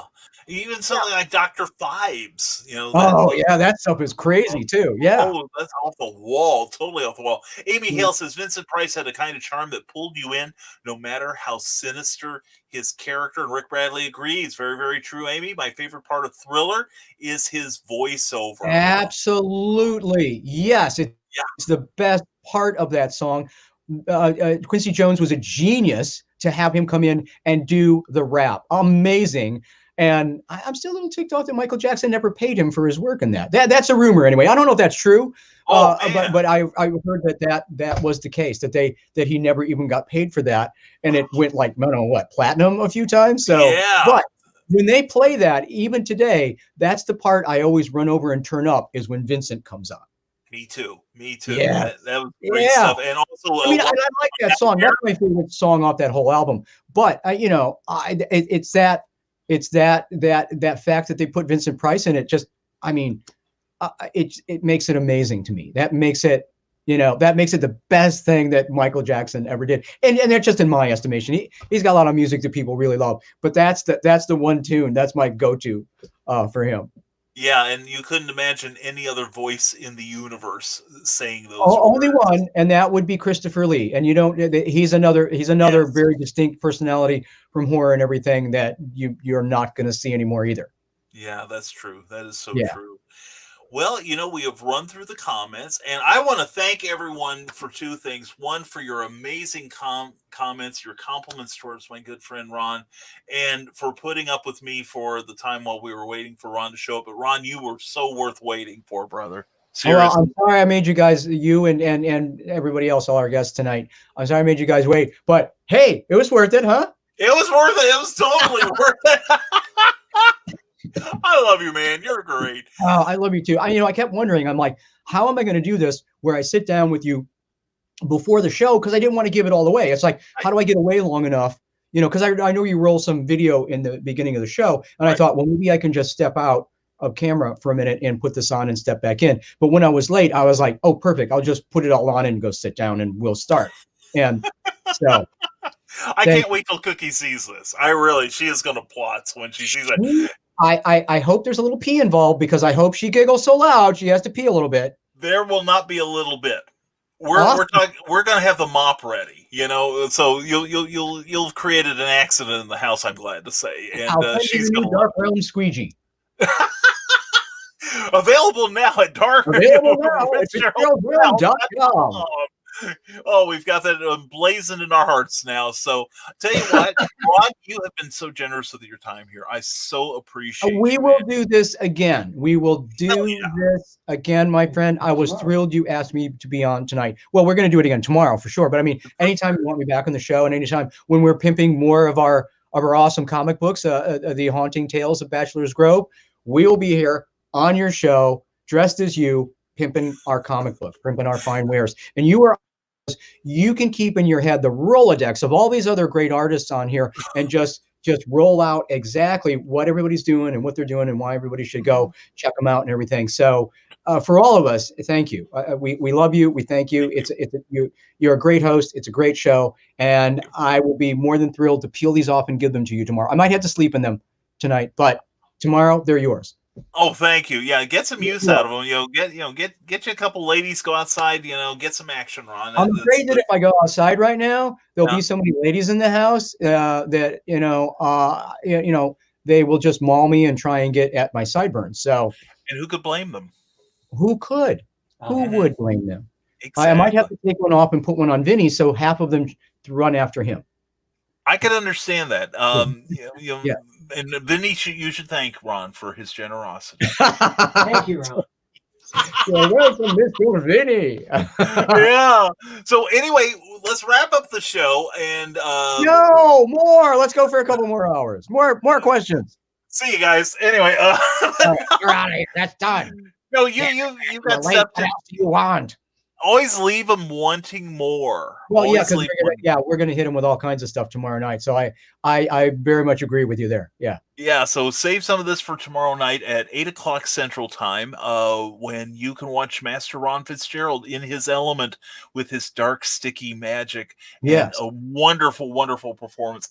If I wasn't going to be there, I would be here glued to my computer screen. It would be Okay. hideous trying to pry me off of it, but anyway, I would be watching this show for I'm sure. thrilled you're gonna be on the show. You know, I'm I'm thrilled you invited here me. Thank in you so much. person. Yes. Yeah, really. I'm gonna make it. May have to drop Cookie off somewhere, but anyway. Then I'll definitely need those sideburns. But anyway, Ron, one last chance here. We're gonna give you your due here. We're gonna, as we say on here, we're gonna give you the floor and all the dirt on it. And right now is the time. Tell the people where to find you and give them a little taste of tomorrow night so that they have got to be there. You're on, Ron. Where to find me online? Yeah. All right. Yeah. Well, first, my home online, Fitzgerald'sRealm.com. That's the only place right now you can get the Dark Realm DVD. So if you're a horror collector and you like indie horror and really cool stuff and you want to see my show's in it, Vinny's in it, Kaylee Williams, once again, all love and healing mojo to Kaylee. And Lady India's in it, Al Burke is in it. We got all this great stuff going on, but it's magic performance and horror. It's inspired by The Wizard of Gore, but it actually has real live, a Gothic illusion show in it, and a horror film narrative written and produced and starring Vinny and I, and he directed it. So if you're a collector and one of those weirdo collector types that want DVDs in your collection still, that's where you get the Dark Realm DVD, and I will sign it for you. So Beautiful. Darkrealm.com. Otherwise, if you just want to stream it, if you just want to get a look at it, Amazon, Amazon.com, US, UK, and you can watch it there. If you have any trouble finding it, message me and I will send you the link to it, because some people said they were having a little hard time in the search. There's so much stuff on there, but it's on Amazon if you want to just stream it for your Halloween weekend. So we're there, and that's on Amazon. Where else am I? You can find me on Facebook on Ron Fitzgerald's Realm. You can find me on Instagram, Ron Fitzgerald's Realm. Same thing for Twitter. And then, of course, the big thing right now, because you'll be seeing more of this on there, the YouTube channel. So it's just under my name, Ron Fitzgerald. I think if you use the actual link thing, it's under Ron Fitzgerald's Realm. But if you go in and put my name in the search bar, it's the first thing you'll find. You'll find my channel. It's full. I mean, really full of dark, sticky fun. Illusion performances, stuff on the Dark Realm movie, the trailer, and more behind the scenes stuff is on there, which is different from the behind the scenes stuff that is exclusive to the DVD. You get to see my old cable show, Fitzgerald's Realm, on there from the 1990s, with me with long blonde hair instead of long blonde sideburns. And then you get to see what else is on there. My television appearances are on there. And acting, a lot of my acting work is on there too. Not everything, but there's acting demos, and there's trailers to movies, and there's trailers to well, not trailers, but the entire movies are on there. You can see what is on there. There's a bunch of stuff. The Adventures of Kitty Zombie is in there. The Item is in there. What else is in there? Vampire Codex, which is a small, quick episode about 6 minutes long, but it's a nice vampire piece. So you want to see that. So, I mean, it really is. It has a lot of my work there. It's for you guys to enjoy. So please subscribe, hit the bell if you want to be notified when stuff is going up on there. Like the stuff, and leave me comments, because I love to know what you guys like. So I'll put more of it on the channel. So let me know what you like. Brian's got his channel out there too. And also, what else? The Haunting Tales of Bachelor's Grove. You'll find that link to our Kickstarter in the comments here today. Go in there, sign up now, and you will be notified as soon as it goes live, and you can go taste all that dark, sticky fun in comic form. And what else? Okay, one more, which is The Devil's Canvas, written and directed by Rob Sepulveda, streaming on demand on Vimeo. And again, the link is on my Facebook page. And if you have a hard time finding anything or can't find it on my page, message me, and I'll get that to you, so you can go take a look at that. That's a really good movie. It's really good. Vinny and I are fabulous in that, aren't we? Yes, we are. Yes, we are. We are. Yes. What else? Oh, and then if you want to, if you hit the little yellow button on my YouTube banner, that with the little monkey guy on it, that takes you to the sign up page for the VIP Inner Magic Circle Fitzgerald Realm list, and that gets you exclusive discounts and perks and first look news on stuff on all of my Dark Sticky Fun. And you can also do it by hitting the blue sign up button on my Facebook page, or on the website. But it's there right there for you on social media too. So is that enough pimping? Yeah, I think you've done a sufficient amount of it. More than one call to action. I'm sorry if that confuses. No, I love it. Watch the whole 2 hours again. Roll this part back again, and you can re-listen to what I'm talking about. Some of the links. The link to the comic book is right here in our chat. So go in and find it, and go there and sign up there right now. The other stuff you will hear plenty of about tomorrow. Of course, Extreme Halloween tomorrow night. YouTube and Facebook. 8 p.m. Central Time is the start. 9 p.m. Central Time. East Coast, Pacific, 6 p.m. Start time. Runs for 2 hours, last 30 minutes. We'll be doing this. We'll be doing having fun and chatting with the audience in the green room after the show. But Dark Sticky Fun, Gothic Illusions, great guests like Ari Lehman, the very first Jason Voorhees, and Kadrol Shaona, Brian K. Morris on there, Lady India, Mr. Vincent Blanchia, and some crazy dude that is the Master of the Dark Realm. Oh yeah, that would be me. And I'll be in a different guise tomorrow. I'll be me tomorrow. Yes. I thought about doing a reveal at the end of it, but you know what? I want to be Brian K. Morris for just a little bit longer here tonight. I understand that. And I'm going to go shave my head again so I can maybe be you. So, Excellent. yeah. Excellent. So anyway, thank you, Ron, for being here. I'm going to put you on. Appreciate it, man. We'll put you on mute so I can say goodbye to you properly when this is done. We have a couple things to roll here, and we'll close out the show. But again, thank you, Ron. Thank you, brother. Appreciate you being here. Anytime, and thank you. And we will see you tomorrow for Extreme Halloween. You're on, brother. You're on. Okay. Thank you very much, Ron Fitzgerald. Thank you. Thank you, man. And I will take the floor now and all the dirt on it. And again, thank you all for your participation and your patience at the early part of the show. But wasn't he worth waiting for? I told you so, folks. Rick Bradley says, everyone take care and stay creative. Thank you for spending some time with us, Master Ron. Trevor Hawkins says, thank you, Ron. And thank you, Trevor, and thank you, Brian. Thank you, Trevor. And Sarah says, love you too. We love you too, Sarah. Thank you for being here. Thank you all for watching, whether it's live or on the rerun. For everyone listening on iHeartRadio and Amazon Music and Spotify, thank you for your attention. Thank you to Plasma Fire Graphics for sponsoring this episode when the look of your book matters to you. We really appreciate your patronage. And please join us Tuesday night for our regular Clever Title Pending, where we're going to have Nicholas Tockard on. He's a gamer. He is a writer. He is writing the role-playing game for Hyperns, the Sons of God's graphic novel that's out soon. He is also an expert in bladed weaponry and a broadcaster. Please join us Tuesday night, and we'll get to know Rick Tockard a little bit better. Thank you to everyone who's watching us on Facebook, whether you're watching on Rising Tide Publications or on Indie Vent. Please like the page you're on. It helps the creators so very much. Same on YouTube. Please go to Master Ron Fitzgerald's, go to Ron Fitzgerald's channel. Please give that page a like. That man deserves to be at 200 names by morning. Please help him do so.